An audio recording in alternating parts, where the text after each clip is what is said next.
The Legacy of Professions starting from Danmachi. Chapter 21. Early the next morning, Lu Qiming gently pushed the two cat-eared girls off his body, carefully lifted Sister Tia's fair leg off his stomach, quietly left the bed, and walked out of the room. At the doorway, Lu Qiming looked at the four still sleeping girls and chuckled. Last night they'd talked until almost dawn, the four of them had drained him dry. Thanks to his improved physique, he could handle these four passionate ladies, otherwise he'd have been overwhelmed. Qiming, if you're this unrestrained at your age, you'll be shooting blanks later. A nearby girl who'd risen early teased him while he stood in the doorway.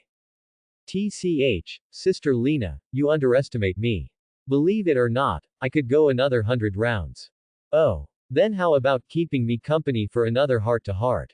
Ahem. Got stuff to do, maybe next time. Lu Qiming gave an awkward laugh and left the tea shop. Today he had to visit Loki Familia, he'd already overslept. If he stayed to chat with Sister Lena, they'd talk till nightfall. It definitely wasn't because he feared growing old with only regrets and an empty lap. Little rascal. Lena watched him run off and smiled, then went back inside. She'd also had a long night, she'd only been teasing. If he'd stayed, she'd have kept him company for another good talk. Outside Loki Familia, Lu Qiming had a steamed bun in his mouth. In front of him stood a building of spires and gables, yet it looked perfectly harmonious rather than odd. Hey, look, it's that guy Lu Qiming. The gate guards of Loki Familia noticed the swaggering Lu Qiming standing there. Lu Qiming, the one who soloed a floor master and beat the captain yesterday. What's he doing here? Heard he wants to join our Familia's expedition, probably why he's come. Yeah, that's why Lu Qiming is here. So, could you let me in? While the two guards muttered, Lu Qiming had already soundlessly slipped up beside them. When did you get here? A guard yelped and jumped back, leveling his spear at him. Just now. You two were chatting so happily I didn't want to interrupt, so I let myself in. Lu Qiming smiled at the tense pair, ignoring the toy spear aimed his way. Please tell your captain I'm here. Fine, I'll report to the captain, but don't come any closer. The guard lowered his spear, signaled his partner, and hurried inside. The remaining guard stared hard at Lu Qiming, as if afraid he'd do something crazy the instant he looked away. Lu Qiming waited idly. After all, he was the one asking for something, best not to push it. Soon the other guard returned with a group in tow. You're here, Lu Qiming, later than expected. Finn greeted him with a smile as he lounged at the gate. Had some stuff this morning, overslept. Lu Qiming gave an embarrassed laugh and walked in. Right, about the expedition. Before he could ask Finn about preparations, someone beside Finn burst forward and slammed a fist at him. Stop, Tion. Startled, Finn chased after his companion. Across from them, Lu Qiming looked resigned and casually lifted his left hand, blocking Tion's punch. I have to say, your welcome ritual is pretty unique. He gave a half smile at Finn, who'd just rushed up, while the captured Tion glared in defiance. Sorry. Finn apologized hurriedly and turned to the still fuming Tion. Tion, what are you doing? That guy, look how he treated the captain yesterday. Tion glowered at Lu Qiming. Finn was their captain, yet this man had toyed with him yesterday. The memory made her itch to pummel Lu Qiming senseless. Enough, I don't mind yesterday. And come to my room later. Finn regarded her sternly. Though Lu Qiming hadn't fought seriously, Finn accepted his loss, it was no excuse for Tion's assault. Yes, sir. Hearing she'd get a private scolding, almost praise, Tion yanked her fist free, shot Lu Qiming one last glare, and bounded back to Finn's side. Lu Qiming stared speechlessly. She'd attacked him just to be scolded alone. She didn't even care about yesterday, was that the whole point? Anyway, I'll reprimand Tion properly. Come inside. Finn, used to this, gave a wry smile and led Lu Qiming into the Familia. You lot play pretty hard, Finn. Lu Qiming flashed a knowing grin. Who knew honest-looking Finn had this side? Don't get the wrong idea, we're simply captain and subordinate. Sure, just like my old world boss and secretary, purely professional. Seeing Lu Qiming wouldn't believe him, Finn dropped it. Explanations only made things worse. Once Lu Qiming joined the expedition, he'd understand. Lu Qiming stopped teasing. He knew from the anime that Tion was decent unless anything concerned Finn, then she went berserk. He sized up the group. The blonde, expressionless elven girl ahead should be Ice, nicknamed Sword Princess, top-tier Loki Familia adventurer, currently level 5 but stuck at a bottleneck. One aim of this expedition was for her to gain great deeds and break through to level 6. Beside Ice stood Tion, an Amazon known as the Angry Snake, also level 5. Nearby, a flat-chested look-alike should be her equal-level sister, Diona, nicknamed Great Severe. Yo, hi there. Diona waved cheerfully when she noticed his gaze, unfazed by her sister's earlier attack. Hello. Lu Qiming nodded and looked toward the others. At his side were the silver-haired werewolf youth Bet and the dwarf Gareth, LV5 and LV6 respectively. Bet in particular, as a werewolf, worshipped the law of the jungle. In the original story he always looked down on Belle, mainly because Ice paid too much attention to Belle and he was jealous. At the very back was Loki Familia's vice captain, Livia's, of the Elven Royal Line, LV6, titled 9 Hell, the strongest mage in Orario, and also Aina's mother's close friend. So you're Lu Qiming, Aina has mentioned you to me several times.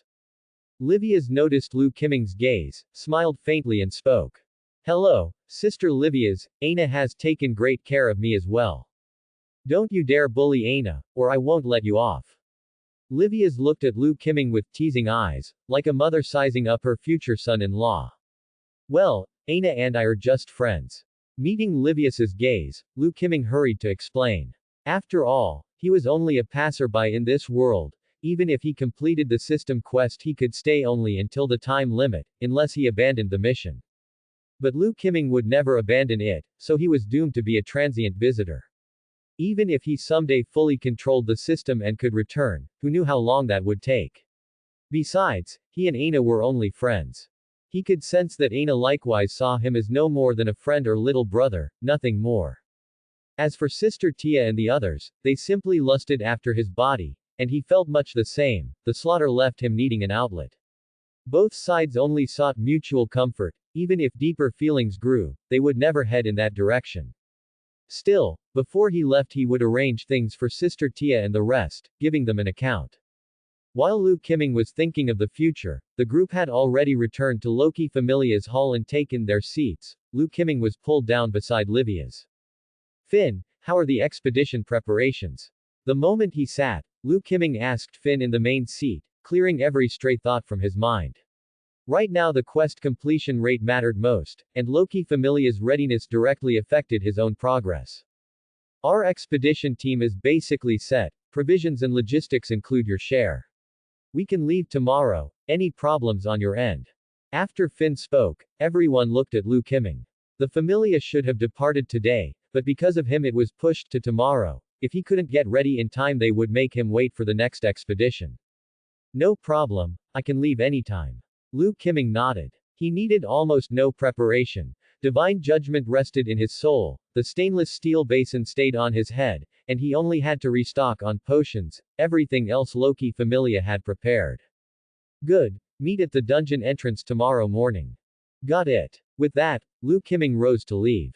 With time to spare he planned to visit the Tower of Babel for potions. Armor was unnecessary, carrying it would only hamper him. Oh, we're holding a banquet tonight at the Hostess of Fertility. Come along, Lu Qiming, everyone can get acquainted beforehand. Finn called after Lu Qiming's departing back. I'll be there tonight. Lu Qiming waved and walked straight out of Loki Familia. After he left, Finn turned to the Amazon sisters below. Tion, apologize to Lu Qiming tonight. From here on we fight side by side, you'll have to trust him with your life, no more quarrels. Yes, Captain. Tion nodded. As a top-class adventurer she knew how vital trust was in the dungeon. Even without Finn's order she would apologize to Lu Qiming that evening.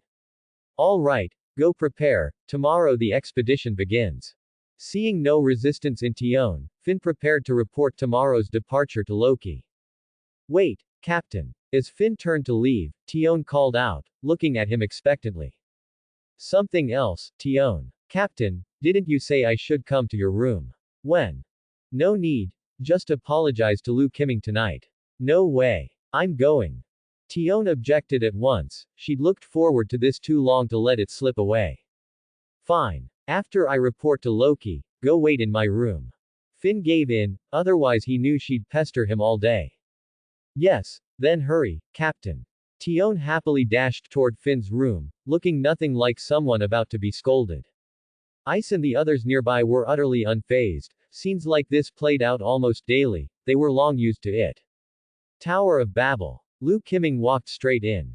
This was his second visit. Yesterday he'd spent 100 million valis to buy divine judgment, and now he was here for potions. He still had a few million valis on him. The remaining 80 million had been handed to Sister Tia, but a few million was enough for the potions he needed. 8th floor of the Tower of Babel. Lu Qiming stepped out of the lift. This floor specialized in potions. Every shop counter was lined with vials of all kinds. Lu Qiming picked a store with a good reputation among adventurers and walked in. Welcome, esteemed adventurer. How may I serve you? A pint-sized attendant greeted him. I need some top-grade mana restoration, stamina restoration, and healing potions. Lu Qiming listed his needs, curiously studying the tiny girl before him. Members of this race stayed child-sized even as adults, perfectly legal lawless. This place was paradise for lolicons. Soon the legal loli carried out a stack of potions and set them before Lu Qiming. Sir, these are the finest potions in the shop. Lu Qiming picked up a mana potion. The deep blue liquid glowed like the boundless sea. The next second he tossed bottle and all into his mouth, crunching and swallowing it. These top-grade potions came in specially crafted vials that could be eaten, unlike ordinary glass. In battle there was no time to drink slowly, hence such vials were invented. But the high cost meant only premium potions used them. As the potion hit his stomach, it dissolved instantly in the gastric acid. A surge of enhancing energy began flowing from his gut toward every part of his body. Lu Qiming savored the sensation, worthy of a top-tier potion. About 10 mana points restored every minute. With his total pool of roughly 180 mana, he'd be back to full in 20 minutes.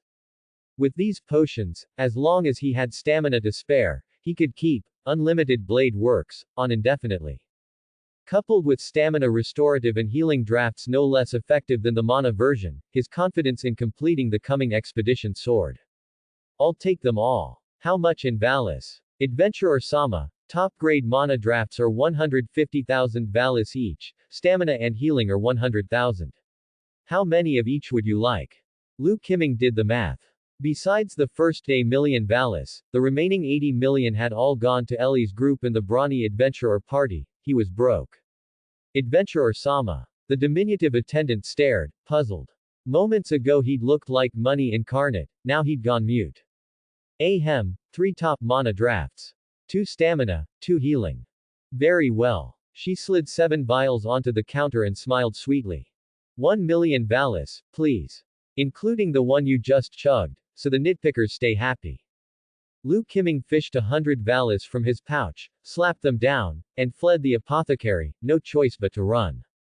He'd planned to buy hundreds of each, only to realize he'd already returned yesterday's earnings to Sister Tia. He couldn't very well march back and ask for change.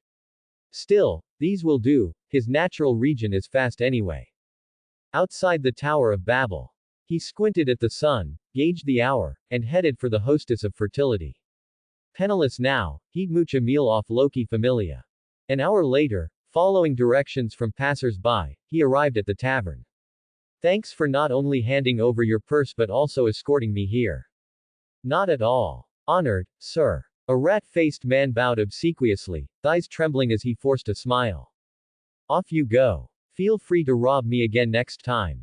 Provided you're still alive. Smiling, Lu Qiming pushed open the door. En route, his harmless 16-year-old face had apparently screamed, easy prey. The man and his pals cornered him in an alley. Learning they were adventurers who robbed civilians, and, when the victim was pretty, sold them to Orario's pleasure quarter after worse abuses, he saw no need for words. One punch, one exploding head, using divine judgment would have been an insult to the technique. Permitted to flee, the craven sprinted away, cursing, why play weakling when you're that strong? At first he'd thought the boy easy money and easy fun, until the lamb shed his fleece, a casual air fist turned the other thugs into meat paste. Recalling the sight of his mates' heads blooming like fireworks, the man shuddered. Then he felt something wrong, a strange energy churning within. You said you'd spare me. Bang. His skull burst, the headless corpse toppled into the sewer. Inside the hostess, Lu Kiming heard the system ding, quest tally +1. Grinning, he strode toward the noisiest table. Yo, Finn, I'm here. Good timing. Sit. Let me introduce everyone. He nodded and parked himself beside the smiling Livia's. Tiona scooted over, sniffing him like a hound. Blood, human. Kiming, you just killed someone. She eyed him curiously. Yeah. Ran into some trash adventurers on the way, handled them. He gave Finn's group the short version. Next time call me, I'm in. Tiona declared, fists pumping, she loathed scum who preyed on people when they could hunt monsters. Unlikely, unless we bring the kid here, Kiming said. As his fame spread, trash would flee at the sight of him, and Tiona herself was already famous.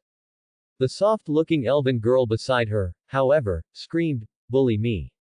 Perfect. Lefia, you're with us next time, Tiona laughed, hugging the timid elf. All right, enough, Finn cut in. Tomorrow's expedition came first, though he wouldn't stop them from cleaning house, he just couldn't join officially. As Loki Familia's captain, his involvement would mean war with the trash adventurers, Familias, whereas Kiming, top tier and Familia less, could act freely. The gods themselves wouldn't intervene unless their own planned to return to heaven. Loki leapt up, goblet high. Tonight's the farewell banquet for the dungeon expedition, drink up. Yeah. Bottoms up. They shoved the earlier topic aside and plunged into revelry. An hour later everyone was sloshed. Tiona and Loki, in particular, launched raids on every woman's chest, howling about injustice while fondling enviously. Tiona clung to her sister, wailing why, though twins, Tion's were mountains while hers were as flat as a dungeon-ravaged floor. At last Finn corralled the drunks. After Tiona apologized, they set tomorrow's rendezvous and left the hostess. Lu Kiming returned to Sister Tia's tea shop for another heart-to-heart with the four girls. The next day, the sun rose as usual over Orario, rousing its slumbering people. Early that morning, Lu Kiming slipped quietly out of bed and gently moved the cat-eared girl who, just like yesterday, had draped herself over him. Kiming, are you leaving? Tia sat up slowly, her fair, alluring frame fully exposed to Lu Kiming's gaze. It's almost time. I have to go. Lu Kiming fished his clothes from under the bed, dressed, and picked up the potions he'd set on the table the night before. Sister Tia, I'm off. Kiming, stay safe. Come back alive. Don't worry, Sister Tia, I'll definitely return alive. With a smile Lu Kiming pushed open the door, his silhouette vanished as the door closed behind him. You little brat, come back alive. Tia murmured, lying back to stare at the ceiling, lost in thought. Before the plaza outside the dungeon's entrance. Adventurers heading into the dungeon all turned toward one spot. It's the Loki Familia expedition. Look, the legendary sword princess.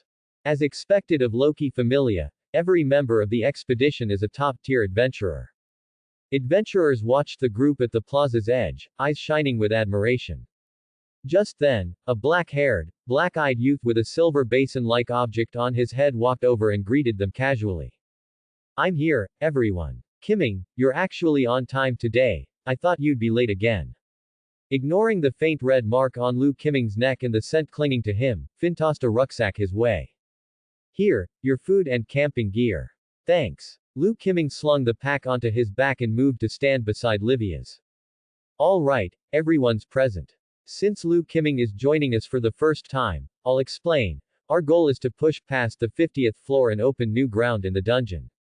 Finn outlined the monsters and traps to watch for up to the 50th floor, mostly for Lu Kiming's benefit. Ice and the others were seasoned veterans who knew the details by heart. When he finished, Finn looked to Lu Kiming. Kiming, any requests for the expedition? As long as it doesn't endanger the team, I'd like to handle monsters solo. Of course, I'll split the profits evenly. That's fine, but are you sure it's fair to you?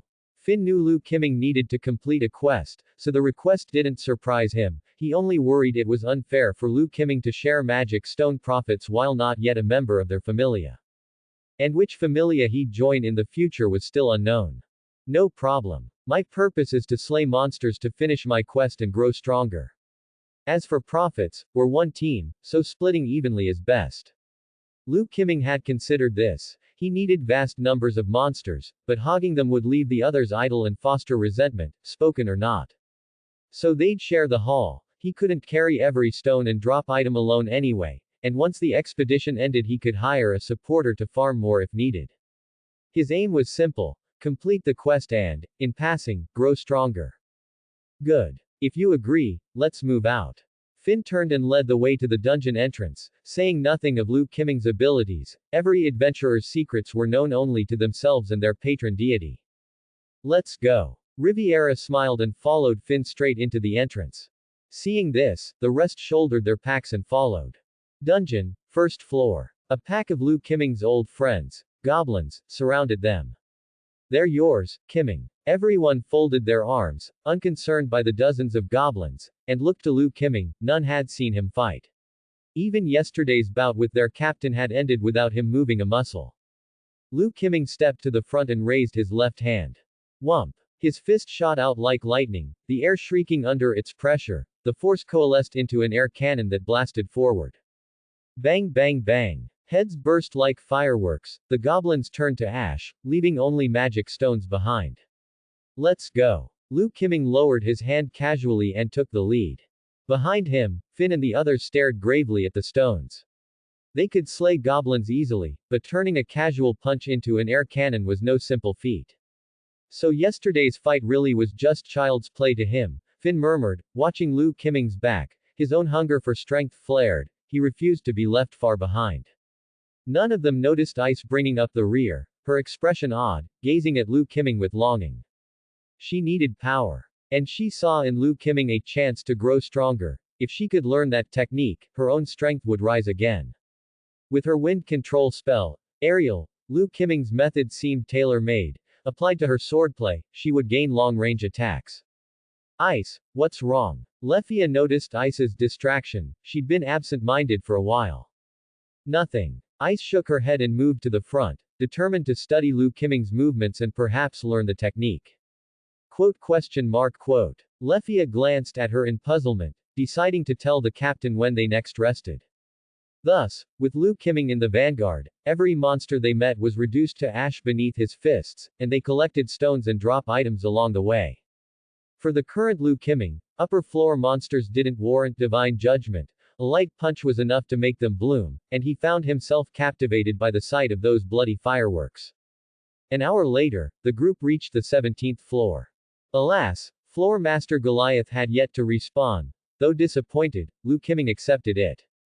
In the original story, Goliath had been slain by Loki Familia's expedition, only reviving while Bel was trapped below. To rescue him, Hestia and Hephaestus had entered the dungeon. Breaking the gods' rule against descending had enraged the dungeon, causing Goliath's power to spike and the beast to crash through to the 18th floor. After confirming that the floor master, Goliath, had not yet revived, Liu Qiming's group entered the 18th layer, the safe zone. The scenery here was completely different from the other layers. The ceiling was made entirely of crystal, and the abundant crystals provided ample light for the 18th layer. Lush forests covered the ground, and at the center of the layer stood a town composed entirely of wooden cabins. The adventurer town, Rivera. In front of a clearing at the entrance to the 18th layer. Qiming, we'll rest here for a while. What's wrong, Finn? Liu Qiming looked at Finn in confusion. They had only entered the dungeon a few hours ago, why rest already? We need to wait for the second wave. To prevent monster outbreaks on the upper floors caused by our expedition, I split the party into two groups. We agreed to meet on the 18th layer, then push straight to the 50th. All right. Liu Qiming nodded, casually sat down on a rock, and voiced no objection to Finn's plan. An expedition wasn't something a handful of people could handle. They also needed a full support corps to bring enough food, armor, and items. Not everyone had a skill like his soul blade that kept weapons from ever breaking. Even Ice's sword of despair, though unbreakable, would lose sharpness if overused. Seated on the rock, Liu Qiming idly opened his status panel. After several hours of slaughter, because they were still on the upper floors and hadn't triggered a monster riot, only the ones they met along the way had been killed. His quest index rose from 73,000 to 74,500, and his level increased from LV31 177,700 200 thousandths to LV32 23,300 thousandths. The level up raised every stat by another 0.1. After checking his attributes, Lu Qiming closed the panel and began conserving strength. The floors ahead were nothing like those above, both monster numbers and power would surge. A single misstep and you could be swallowed by a tide of monsters. At the thought of the endless prey awaiting him, a bloodthirsty smile tugged at Lu Qiming's lips. Ever since entering the dungeon, divine judgment had been humming in his soul, thirsting for enemies' souls and blood. Don't worry, I'll let you slaughter to your heart's content soon. Calming the restless divine judgment, Lu Qiming lifted his gaze to look around. Suddenly he noticed that on a rock opposite him, a stunning, expressionless, golden-haired face had been staring at him. It seemed she had been sitting there watching ever since he sat down. Ice, is something the matter? Ice nodded, walked straight over, took his hand, and kept examining it. Quote? Ice, what are you doing?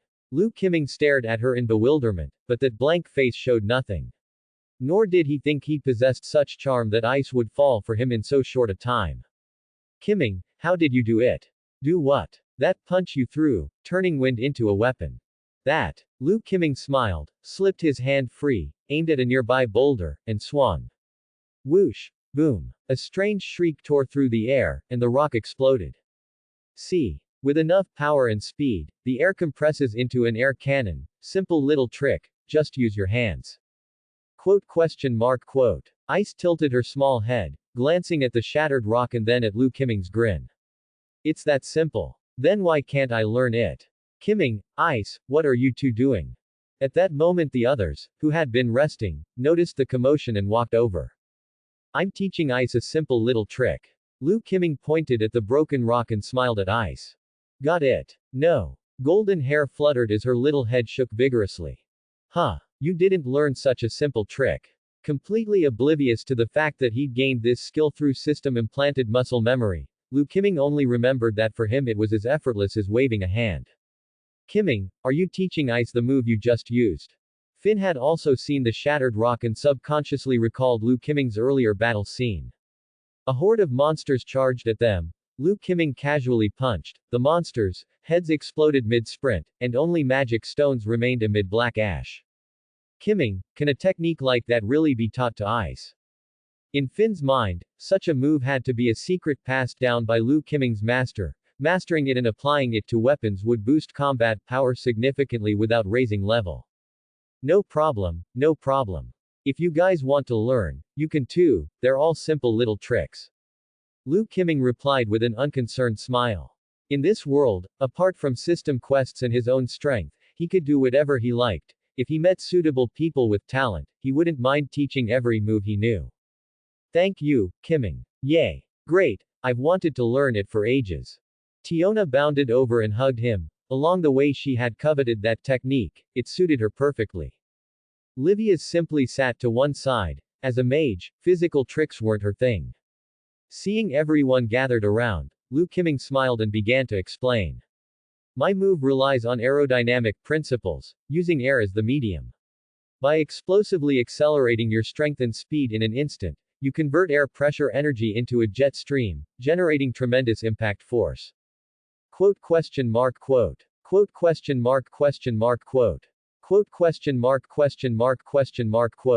After the explanation, Finn and company stared with dead fish eyes, utterly baffled. What's wrong? Wasn't I clear enough? Stare underscore.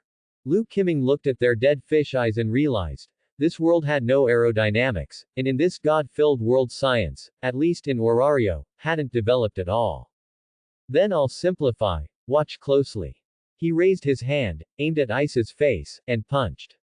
A breeze-like airflow brushed her cheeks. The dead fish-eyed Ice suddenly fixed her gaze on him. Ice, did you feel the wind?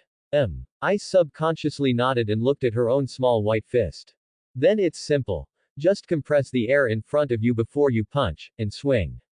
Hearing that, Ice seemed to understand. She stood up at once and drew the sword of despair from her waist. Awaken, Tempest. As Ice's chant rang out, a pale green light wrapped around her body and her golden hair fluttered in the wind. Then Ice gripped the hilt with both hands and shut her eyes. The pale green light clinging to her visibly gathered into the blade. As the wind coiled, a sharp aura radiated from her, and the sword began to hum. Suddenly, Ice snapped her eyes open, swung her sword toward the distance and slashed with all her might. A cyan sword beam shot from the blade and howled into the distance. The air was torn apart, the earth split in two. Anything in the beam's path was obliterated, leaving a deep gash on a wall hundreds of meters away. What is this? Ice stared at the scene she had created, unable to believe she had done it. Congratulations, Ice. See, I told you, anyone with hands can do it. It's simple.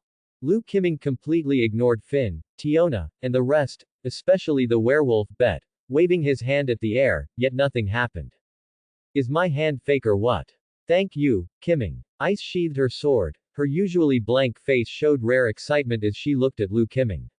She had hit a bottleneck lately, her slow progress making her anxious, but with this move her strength had leapt again. No problem. I only taught you the principle.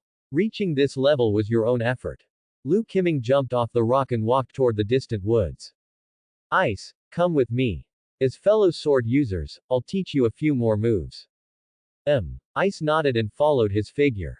Behind them Finn and the others exchanged resigned glances, then went back to studying the move Qiming had just called. Anyone with hands. Simple. They hadn't even learned that yet, and chasing after him now would only invite more trauma. Better to master this first. While they practiced, the second wave group arrived at the 18th layer. The dwarf Gareth looked in puzzlement at Finn and Bet, walked over to Livia's who sat smiling on a rock, pointed at the group shadow boxing the air and asked. Livia's, what are Finn and those brats doing? They're practicing a little trick that supposedly anyone with hands can do. Quote. Gareth had no idea what Livia's meant, he shook his head and walked toward Finn and the others. After Finn explained and pointed to the sword scar Ice had left, Gareth too began punching the air repeatedly.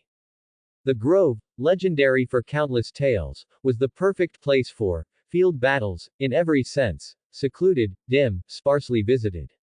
Its masters were the protagonists of certain novels who conquered foes here, leaving them utterly convinced. They would make one enemy after another submit in every possible way.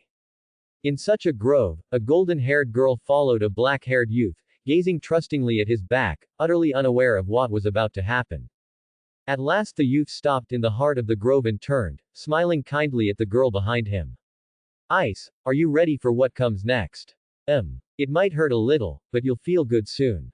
I'll endure it. Here I go. Liu Qiming stepped beside Ice and slowly reached toward her skirt, grabbing the sword at her waist, scabbard and all, and lifting it free.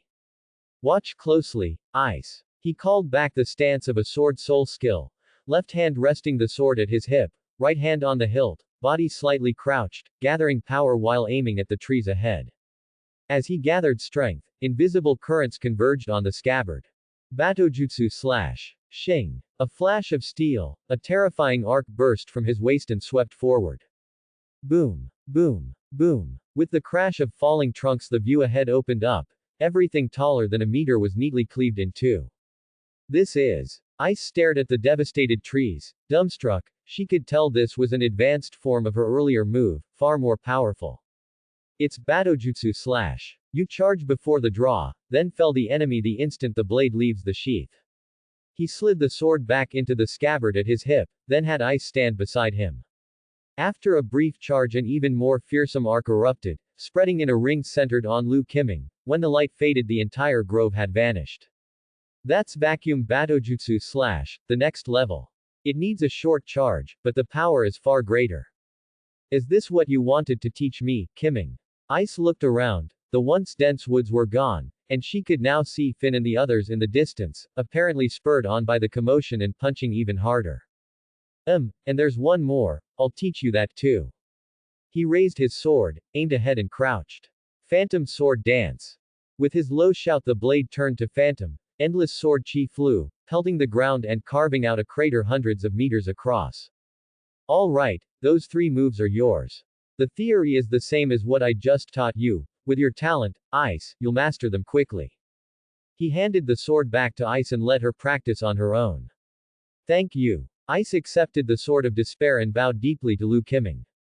No need for thanks, teaching you was my own wish.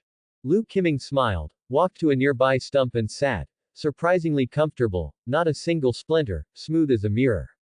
Seeing this, Ice mimicked his earlier stance, resting the sword at her hip. Pale green light cloaked her body again, her right hand tightened on the hilt, and the wind around her streamed into the scabbard. After 10 seconds of charge, the blade flashed free and a cyan arc shot forth. The solid beam sliced through the air, traveling nearly 500 meters before fading. Success? No, not yet. Ice murmured, recalling how Qiming's Batojutsu had been almost instant. She slid the sword back and began practicing again. Yet as she practiced, she kept wondering what Qiming had meant by a little pain but soon comfortable.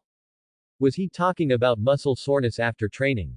Off to the side, once Lu Qiming saw that Ice had truly grasped Batojutsu, he slipped quietly off the stump and headed for the camp being set up.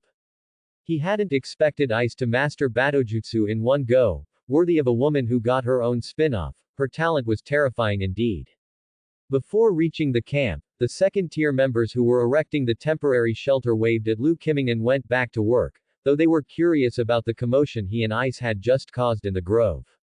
But right now, getting the camp finished was their top priority.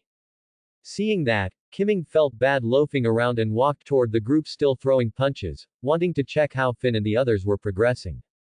Finn, how's the training going? Qiming strolled over to Livia's with a grin, watching them happily. We're starting to get the feel for it. What happened with Ice? Finn punched. A visible shock wave burst from his fist, only to vanish a few meters away. Taught Ice a few sword tricks. Once you guys master the air cannon, you can ask her. Finn froze at Qiming's words, then punched even harder. He hadn't expected Qiming to have already shown Ice something even stronger, and to be totally fine with them learning it too. He didn't know how to thank Qiming, so he simply threw himself into mastering what he'd been taught. That was the best thanks he could give. Qiming smiled at Finn's determination. Sometimes words aren't needed, the message was clear. He looked at the others. Besides Finn, only Gareth could barely fire an air cannon, probably because both men were level 6 adventurers with the raw stats and battle experience. They'd already grasped the basics. As for Tiona, Tion, and the Wolfman Bet, who shared One Punch Uncle's temperament, they could only condense air in their palms. Actually firing the technique would likely have to wait until their next level up, when their stats jumped again. So, under Qiming and Livius's supervision, they drilled until the 18th layer crystal sky dimmed. Ice, exhausted from her solo practice in the grove, trudged back. Judging by her face, she'd already grasped Batojutsu slash. As for the follow-ups, Vacuum Batojutsu and Phantom Sword Dance, even with magic aid she couldn't manage them yet. That evening, after the expedition's communal dinner, everyone returned to their tents to rest, saving strength for the morrow's push into the dungeon's depths. Next day, the moment the 18th layer crystal brightened, the party had finished breakfast, packed camp, and prepared to move out. Before the entrance to the 19th layer, Finn stood at the front, scanned the group, then looked to Qiming. Qiming, this time we're shooting straight to the 50th. As Vanguard, are you confident? Yeah, I've been itching for it. Divine judgment shimmered in Qiming's grip, humming with thirst for blood and slaughter. Expedition, move out. The instant Finn spoke, Qiming blurred into a black streak and vanished into the 19th layer passage. In the dark corridor, roaming monsters sensed something and roared as they swarmed the entrance. Once they left, blood-red walls revealed pairs of bestial, bloodlusty yet cunning eyes that watched the entrance through the stone. Roar. Stone shattered, countless monsters hatched by the dungeon flooded the passage. Ha ha, ha ha ha. Hello again, little darlings. A bloodthirsty, manic grin split Qiming's face as crimson aura coiled around him, killing intent sword at the monsters surrounding him. Here I come, darlings, let's become one. Twin blade thrust. He crouched, gripped divine judgment in both hands, black eyes locked on the roaring horde. Boom. In a flash, Qiming vanished, leaving a cratered, cracked floor behind. A keen edge slit a monster's neck, blood fountained, its roar choked silent. Flashing sword light lit the crimson passage as a shadow streaked through the pack. A heartbeat later, every roar cut off, charging bodies froze, then toppled like reeds, splattering blood across the ground. Kimming reappeared behind them, tongue sliding along Divine Judgment's edge, lips curving in a terrifying arc. Not enough, still not enough. I want more. A low, blood-hungry growl. He looked back at the freshly spawned monsters rushing in. Ha ha ha, my babies, you're here. Let the carnival continue. Amid mad laughter he charged. Heads, blood, limbs and steaming guts whirled around him, the passage thick with the stench of gore. By the time Finn's group entered, spurting blood, dying howls, and Kimming's crazed, blood-soaked smile painted a scene straight from hell. The sight slammed into their minds like a sledgehammer. See Captain, what's wrong with Kimming? The timid elf Lefia stared ahead, certain that if she got close right now Kimming would lop her head off without a thought. This is probably how Kimming truly fights. Finn watched grimly as Kimming carved a bloody storm through the monsters. On the upper floors he'd noticed that bloodthirsty grin, only now it was far more terrifying. He'd thought Kimming had held back because of them, but it looked like the upper floor monsters simply hadn't been numerous, or strong, enough. Captain, should we help him? Lefia asked, tense. No need. We agreed the front line is his job. We just collect magic stones and drops, and... Finn pointed to Kimming, who had just burst a goat-headed monster's skull and was waving at them, grinning. He doesn't need our help. Oh okay. Lefia nodded and began gathering the fallen magic stones. The other first tiers ignored the carnage and manic laughter. Their captain's, Demon Spear, state was only slightly better than Kimming's current mood. Besides, top-tier adventurers were long since inured to such sights. If they couldn't stomach it, they'd never have reached the peak. Slaughter had always looked like this, blood and death walked with them every day. As Liu Kimming slaughtered at breakneck speed, the expedition pressed deeper into the dungeon. Dungeon Floor 20. The stone walls on both sides churned like liquid, spawning monsters in waves. The newborn creatures, driven by the dungeon's will, roared madly and surged toward a single point. There, a black-haired youth laughed maniacally. Every swing of his twin blades reduced monsters to rubble. As the death toll rose, the crimson killing aura wreathing him grew ever thicker. 150,000. Liu Kimming kicked the last monster into an exploding mess, casually glanced at his quest panel, and headed for the next floor. Dungeon Floor 24. Once a lush forest over jade green earth, the entire stratum was now in uproar. Amid endless monsters, a boy kept flinging sword light in every direction. Trees toppled in droves, the emerald ground turned dark red with blood. From a raised platform outside the encirclement, Finn and the others watched calmly. When the monster riot had first erupted on floor 22, they'd meant to help Liu Kimming. But before they could move, thunderous cracks sounded as every monster was shredded to pieces. After that, whenever a riot broke out, Finn's team simply found a safe spot and waited for Liu Kimming to finish before looting the spoils. Dungeon Floor 30. The instant Liu Kimming stepped in, endless skeletal legions clawed from the ground and clattered toward him. Oh, new mobs. He blinked at the skeletons. Since floor 19 he'd been cutting down fleshy beasts. This was a first. Then his fully solidified killing intent burst out and crashed over the skeletal army. Back on floor 28, when his quest counter hit 300,000, the aura had condensed into substance. He'd found it could suppress any sentient being. Even top-tier adventurers like Finn felt their strength dip beneath it, but Liu Kimming loved how, under its pressure, dungeon monsters lost all reason and hurled themselves at him. They fought to the death, utterly ignoring their own wounds. Now, under that tangible killing intent, the skeletons' eyes blazed red as they charged in a frenzy, their earlier disciplined formation forgotten. Ha ha ha, bring it on. Wreathed in blood-red aura, the mad figure plunged into the horde. Colossal sword beams carved through them and gouged the walls. Behind him, Finn's group stepped from the passage and watched helplessly as Liu Kimming dove deeper, every skeleton along his path crumbling to ash and leaving magic stones behind. Does this guy ever get tired? Tiona grumbled at the sight of Liu Kimming growing more excited the more he killed. Normally, even their expeditions needed days to reach floor 30. But this time, Liu Kimming's sweeping advance, especially after floor 22, sparked a riot on every new stratum. Countless monsters ignored the rest of the team and thundered straight at him. They'd been reduced to a logistics squad. After gathering one floor's loot, they simply hurried to the next to collect more. Their pace of scooping up magic stones and drops couldn't keep up with Liu Kimming's slaughter. All right, Tiona, grab those stones and drops. At this rate he'll cleave the whole stratum clean. Finn, crouched nearby, tossed a stone into his pack and glanced at the skeletal horde, already half wiped out. Got it, got it. Tiona knelt with a sigh and began picking stones off the ground. TCH. Werewolf Bet kicked a stone away, then resignedly crouched to collect it. With no monsters left to fight, gathering loot was the only pastime. All the first-tier members felt the same. This was the most boring expedition they'd ever had, with nothing to kill. They'd assumed Liu Qiming's promise to handle every mob that won't endanger the team would apply only to upper and mid floors, yet here on floor 30 he showed no sign of fatigue. He was killing even faster, as though his strength kept rising. But none of them sensed a Falna on Liu Qiming. Growth that quick should be impossible. Even with a Falna, leveling up couldn't happen this fast. In the end, they resigned themselves to believing he'd simply hidden his true power all along, revealing more as the monsters grew stronger and more numerous. Elsewhere, Liu Qiming dragged the last skeleton into his arms and crushed it to dust.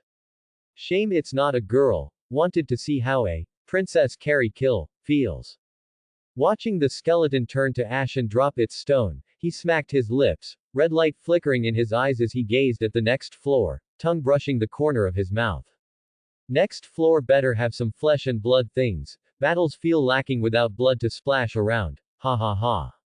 With that bloodthirsty laugh, he charged straight down to floor 31. Behind him, Finn's team stared in resignation. They'd grown used to that mad, terrifying laughter. If Liu Qiming ever fought without cackling, they'd find it strange. Captain, do you know Qiming's class? Lefia looked curiously at Finn. The rest of the team turned to listen, equally intrigued. Berserker plus swordsman, I suppose. Finn answered uncertainly, eyeing the entrance to floor 31 from which Liu Qiming's familiar insane laughter echoed. But I heard someone say Qiming's an assassin. Ice lifted her head. A flicker of memory crossed her expressionless eyes. A few days ago in the guild she'd met two little Amazon girls who'd insisted, as if Qiming himself had told them, that he was an assassin. No way that guy's an assassin. Bet glared at the stairway. If Liu Qiming turned out to be an assassin, he'd eat dirt upside down. Really? Ice tilted her small head and went back to picking stones. She'd asked Qiming when they made camp that night. 3 minutes later. Let's go catch up with Qiming. It's getting late. After a few more floors we'll rest. Finn stood and headed for the next floor. Every stone and drop here had already been gathered. Dungeon, 35th floor. The last skeleton was casually booted away by Liu Qiming. It smashed into the wall and crumbled into black ash, its magic stone clattering down. Done. Qiming glanced at the stone, turned, and was about to head for the stairs to the next level. Qiming, wait up. Finn jogged over and called him back. What's wrong? We'll stop here for today. Everyone's starting to tire. We'll camp on the 35th floor and set out again tomorrow. Finn pointed to the others gathering magic stones, especially the lower-level adventurers and mages. Even without fighting, a full day of marching and collecting had already worn them out. By the usual expedition pace it would have taken a week to reach the 35th floor, but with Qiming bulldozing ahead they'd covered a week's distance in a single day. All right. Qiming nodded and joined the stone collecting squad. Originally he'd planned to blitz straight to the 50th floor today, rest, then push on. He was curious about the fallen dryad clones from the original story, wondered how they'd feel under his blade. Just picturing their shrieks made his blood sing. And below the 50th floor were endless monsters, especially those dragon-shaped things that could blast a hole from the 58th straight to the 51st. Perfect prey. In his grip, divine judgment sensed his mood. The black blade trembled, thirsting for blood and souls. Patience. The main course tastes best at the end. Ha ha ha. His fingers brushed the sword. A low laugh echoed down the passage. Lefia shivered at the sound and edged closer to Ice, more convinced than ever that Qiming was a berserker, one who lived for carnage. No normal person flipped a switch like that. The gentle guy from camp and the combat monster were two different beings. An hour later every magic stone and drop item had been gathered and the temporary camp was pitched. Inside one tent, Qiming, Ice, Finn and the rest of the first tier sat in a circle, eating field rations and discussing tomorrow's plan. Tomorrow Qiming leads again. We'll break straight through to the 50th floor. Watch out for the 37th floor's floor master, the solitary King Udaios. Finn looked at Kimming as he spoke. Kimming, when we meet the floor master, do you want us to step in? No need. I'm not warmed up yet. Let the floor master be the appetizer, the feast comes after. Wait. Ice stood, her usually blank eyes now sharp and determined. Tomorrow's floor master is mine. I'll fight it alone, no one interferes. Everyone stared, especially Livia's, who'd raised her. She jumped up to stop her. The solitary King Udaios had wiped out whole parties. Even with Batojutsu/Ice's odds alone were less than 10%. Smack. Finn caught Livius's arm, shook his head, and turned to Ice. Are you sure, Ice? Yes. Seeing no hesitation, Finn understood, he'd been there himself. When progress stalls, a great deed is needed, soloing the 37th floor's king would be hers. Finn nodded to Ice, then looked at Kimming. Kimming, what do you say? Kimming glanced at Finn and at Ice, then smiled. Fine, tomorrow's floor master is yours, Ice. He'd wanted to test a new move he'd used on Goliath, but if Ice wanted the kill, so be it. In the original story she'd reached level 6 after soloing Udaios, this was just earlier. His target was the fallen dryad on the 59th floor, he wasn't stopping at 50. He'd let Ice handle the 37th floor master and see how well she'd mastered the Batojutsu/he'd taught her. Thank you, Kimming. Ice sat back, drew the sword of despair from her waist, and began quietly wiping it. The others said nothing more, simply resolving to rescue her the instant she was in danger tomorrow. Then Bet stood, walked over, and stared hard at Kimming. What's up, Bet? Kimming studied the wolfman, hadn't he done nothing to provoke him? Wait, jealous because Ice thanked me. He knew Bet had always carried a torch for Ice. In the original story the guy dissed Belle at the hostess of fertility just to show off. Classic Tsunere, gruff outside, soft inside, and Ice had never fallen for it. Kimming, what class are you anyway? Bet thrust his hands in his pockets, leaning in. Huh. That's what you're asking. TCH, what else would I ask? Fine, my mistake. Kimming spread his hands and noticed everyone staring, even stoic Ice looked curious. I'm an assassin. Isn't my fighting style obvious?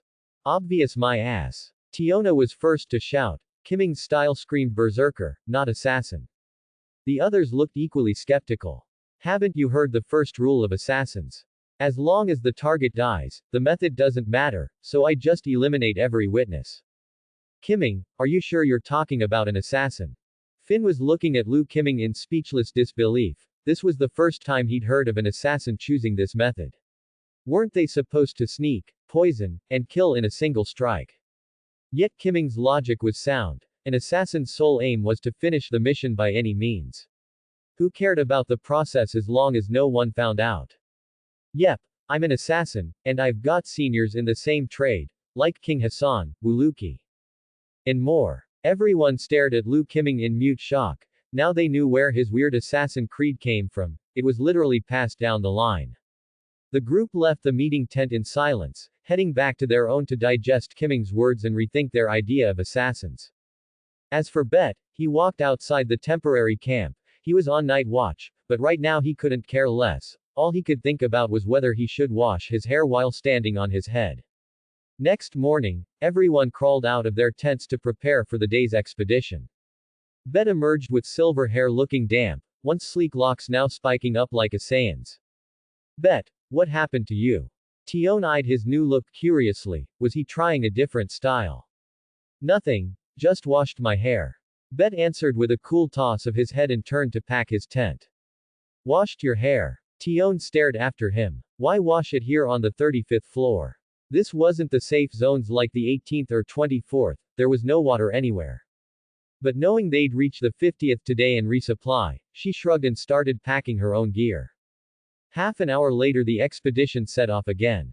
Liu Kimming still spearheaded the charge, racing straight for the 36th floor.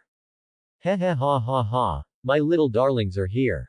Amid that bloodthirsty cackle, skeleton after skeleton crumbled to black ash, leaving only magic stones. From the walls of the 36th floor monsters poured out non-stop, clacking as they charged Kimming.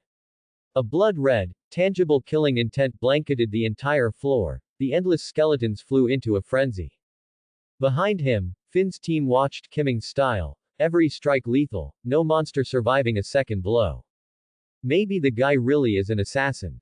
Finn muttered, collecting magic stones. Luckily Kimming had made him stock enough backpacks before the expedition, otherwise they'd never carry all these stones. In past expeditions the monsters hadn't gone berserk past the 20th floor, yet now the dungeon itself seemed desperate to kill Kimming, spawning creatures without end. 37th floor. This time Kimming stepped in alongside Ice and the others, and the instant they crossed the threshold the entire floor erupted, wandering skeletons whirled, eyes flaring red, and charged the entrance. Suddenly the ground began to quake, as though something colossal were waking beneath the stone. Rumble, rumble. It's coming. Ice's left hand settled on her hilt. Pale green light cloaked her as she stared at the floor ahead. Boom. With a thunderous roar a 30-meter hill burst from the ground. Two skeletal arms punched through, tore the mound apart, and out rose a creature of pitch-black bones, a huge magic stone in its chest and massive ram-like horns on its head. At last, the solitary king of the labyrinth, Udaios. Livius murmured, gazing at the towering monster. Ice tightened her grip, knees bending slightly as pale green light streamed into her sword. Stay back, don't interfere. The instant the words left her lips she whipped her blade free and slashed straight at Udaios. Shing! A colossal arc of sword light shot from her swing, cleaving skeletons and stones alike, ripping the ground as it raced toward Udaios. Roar! Sensing mortal danger, Udaios's eyes blazed crimson. It ripped a gigantic bone sword from the ground and smashed the flying arc head-on. Boom! Steel met light with a deafening crash, shockwaves shattered the floor and hurled up a curtain of dust. Impossible! Udaios drew a sword. Livius stared in disbelief, she had never seen the monster armed before. Dust cleared to reveal Udaios raising the huge bone blade high, coils of black, silent aura twining around it. Get out of the way, Ice! Livius spotted the motion first and shouted to the sprinting Ice. Behind them Bet, Finn and the others leveled their weapons, ready to rescue the instant she faltered. Warned, Ice saw Udaios's move, but instead of dodging she accelerated, charging straight in. Awaken, Tempest. At her chant denser pale green light cloaked her body. An instant later all that brilliance funneled into her sword of despair. She sprang, blade meeting Udaios's descending colossal sword head-on. Yes, descending, the 20 to 30 meter blade hammered straight down at her. Boom! Ice! Everyone yelled, racing toward the impact. No one expected her to meet that blow head-on. Wait! Lu Kimming blocked them, pointing. Through the settling dust Ice shot out of the crater, spun in midair, kicked off the ceiling of the 37th floor, and launched herself again. She landed, flicked her blade back into its sheath, and rocketed toward Udaios once more. Batojutsu slash. A tangible sword light flashed again. Below it, Udaios, body webbed with cracks, great sword shattered, lifted its left hand and swung at the incoming arc. In a heartbeat the light shattered the fist, tore up the arm, and smashed into the monster's skull. Ice. Livius watched Ice walking toward them in the distance. Behind her, Udaios was dissolving into motes of light, leaving only a huge magic stone and some drop items where it had fallen. She understood that this had to be Ice's path, to overcome herself by defeating an opponent who towered far above her, accomplishing great deeds that even the gods would praise, an absolute requirement for elevating one's own potential. However, I won. Ice stood before the group, exhausted, a faint smile on her face. Thud. Livius rapped Ice on the head with a karate chop, glaring at her in anger. Ice, how could you go head-to-head with Udaios? One mistake and we wouldn't even have time to save you. Sorry. Ice regretted her rashness, driven by her slow growth and hunger for power, she had ignored her own safety. Ice, do you think I'm unreliable? Ice's pupils shrank at Livius's words. Tion, Lefia, and I all see you as family. Everyone. Ice looked at Livius and the smiling faces gathered around her, even the usually awkward Bet was gazing at her with concern. You're not alone anymore. Never forget that. From now on, rely on your comrades more. Livius gently stroked Ice's hair, eyes warm. Thank you. Feeling the warmth on her head and the care of her companions, Ice's heart shifted slightly and she smiled sweetly. All right, let's keep moving. After speaking, Livius handed Ice a top-grade restorative potion. Once she had recovered, the group set out for the next floor. Once again, Lu Qiming took point, racing toward the 50th floor at high speed. 50th floor. On a vast stone platform, the expedition erected a temporary camp and began a collective rest. Qiming, aren't you tired?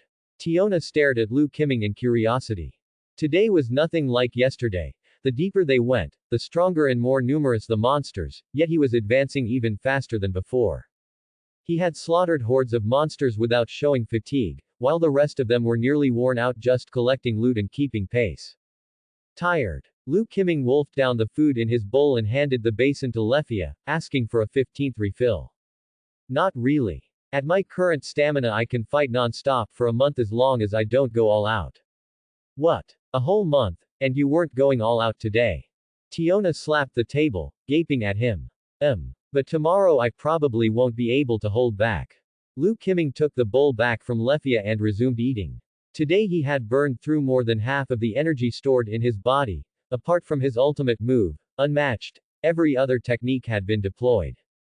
He hadn't expected monster numbers and strength to double each floor, but in return his quest progress and level were skyrocketing. Qiming, tomorrow you. Enough. Tiona, eat. As you can see, eating a lot doesn't guarantee you'll grow any taller. Tione reined in her sister, telling her to eat properly. For adventurers, prying into another's strength was taboo. What did you say? Tiona instantly forgot about Lu Qiming's strength and puffed her cheeks, tussling with Tione. After finishing his meal and replenishing his energy, Lu Qiming returned the stainless steel basin to its place, announced he was turning in, and headed to his tent. What he planned to do next had to stay hidden. Finn watched Lu Qiming's departing back but said nothing, assuming the boy was simply exhausted from the day's fierce fighting and needed rest. Inside the tent, Lu Qiming pulled the flap shut behind him. System, open the panel. He voiced the command in his mind. The next instant, the familiar pale blue interface appeared before his eyes. Quest progress. 890,001 millionths countdown. 299 days 6 hours. Name. Lu Qiming, LV62 and 105,600,300 millionths. Spirit. 21.2. Strength. 21.2. Agility. 25.2. Endurance. 21.2. Class. Assassin. Dual Sword Mastery LV1 Unmatched Max Soul Blade LV1 Godspeed Reaction LV2 Weakness Insight LV2 Moon Arc Limit Pursuit Instant Shadow Death God. Skill points 6. Lu Qiming stared at his quest progress. Reaching the 50th floor had already completed nearly 9/10 of the requirement. Once the expedition finished resting and successfully conquered the 59th floor, his quest index would definitely be fulfilled. At 890,000 points, a surge of accomplishment filled him. With over 200 days remaining, he could foresee completing the system quest in a matter of days. The heavy pressure in his heart eased. Once the task was done, he could spend the remaining time doing whatever he pleased. Hey. Yet seeing his level, Lu Qiming still felt a twinge of sorrow. He had massacred his way from the upper floors to the 50th, apart from the 37th floor, where most monsters had died during Ice's battle with Udayos. Every kill had been his. Yet he was only LV62, and now needed 300 million express for the next level, with requirements climbing ever higher. Fortunately, the upcoming monsters would grow stronger, so the express he gained would increase as well. Next, he looked at the 6 remaining skill points. Apart from Unmatched, at max level, only Godspeed Reaction and Weakness Insight were at LV2, everything else was still LV1. To unlock the second skill tier, every first tier skill had to reach LV3. At LV60 he had possessed 12 skill points, enough to open the next tier, but he had spent 4 to max out, Unmatched, outright. Which left him 1 point short of unlocking the second tier of skills. He didn't regret it. Unmatched, as his ace in the hole deserved it. Recalling the 10-fold boost at max level, Lu Qiming grew ever more satisfied with his choice. Ha. Lu Qiming grinned, tapped Weakness Insight and Godspeed Reaction once each, then twice on Dual Sword Mastery and Soul Blade. As his finger lifted, a tingling rose from his soul and his body shuddered involuntarily. A few seconds later he shivered, feeling refreshed throughout, even the divine judgment consciousness within his soul expressing itself more clearly. Lu Qiming summoned the divine judgment buried in his soul. With level 3 dual sword mastery reinforcing him, the blade now felt like an extension of his own flesh. He could sense every hair-splitting cut through the air, execute every technique with greater economy, and deal even heavier damage. On top of that, his reflexes had sharpened again. Under the boost of Level-3 weakness insight, he could perceive the weak points of everything, he could even spot the fatal flaw of the entire 50th floor. If he wanted, he could wipe the whole stratum out. Weakness insight is broken. Lu Qiming muttered, staring into the distance. The skill was already giving off vibes of mystic eyes of death perception. Once it hit max level, perhaps he'd actually see the death lines of all things. Then he could drop the cool line, alive or dead, I'll even kill the world for you. That's way more badass than Ryogi Shiki's, anything alive, even a god, I can kill. He lowered his gaze to study the twin blades. Dark gold runes crawled from the hilts to the edges, a casual flick left a bottomless fissure in the ground. The crack's sides were mirror smooth, and in that instant the dungeon consciousness of the 50th floor shuddered, as though the cut had wounded it. Divine judgment pulsed with delight, like it had tasted something delicious. Oops, looks like I stirred up trouble. Lu Qiming lifted his head and stared outside the tent. The moment the stratum's consciousness quaked, the entire 50th floor began to convulse. Right then, at the entrance to the 51st floor, several members of Loki Familia were keeping watch on the depths below. So bored, but thinking about the hellscape waiting down there gives me a stomach ache. Raoul Nord shaded his eyes with his left hand and peered into the lower level. Only front-liners like the captain and Qiming can clear what's ahead. Let's do our best as support. The black-haired, red-eyed girl in glasses, Linnea Osh, nodded while staring at the entrance. The frontliners were resting, so the supporters had to patrol the temporary camp and monitor the passage. Without a safe zone like the 50th floor, you can't push deeper, unless you copy Qiming and slaughter every monster on the floor so the dungeon can't spawn new ones for a while. Yeah. All three turned toward the camp where Lu Qiming, Finn, and the others were resting. Grr. Suddenly, roars and death cries echoed up from the passage to the next floor. They swiveled toward the dark entrance.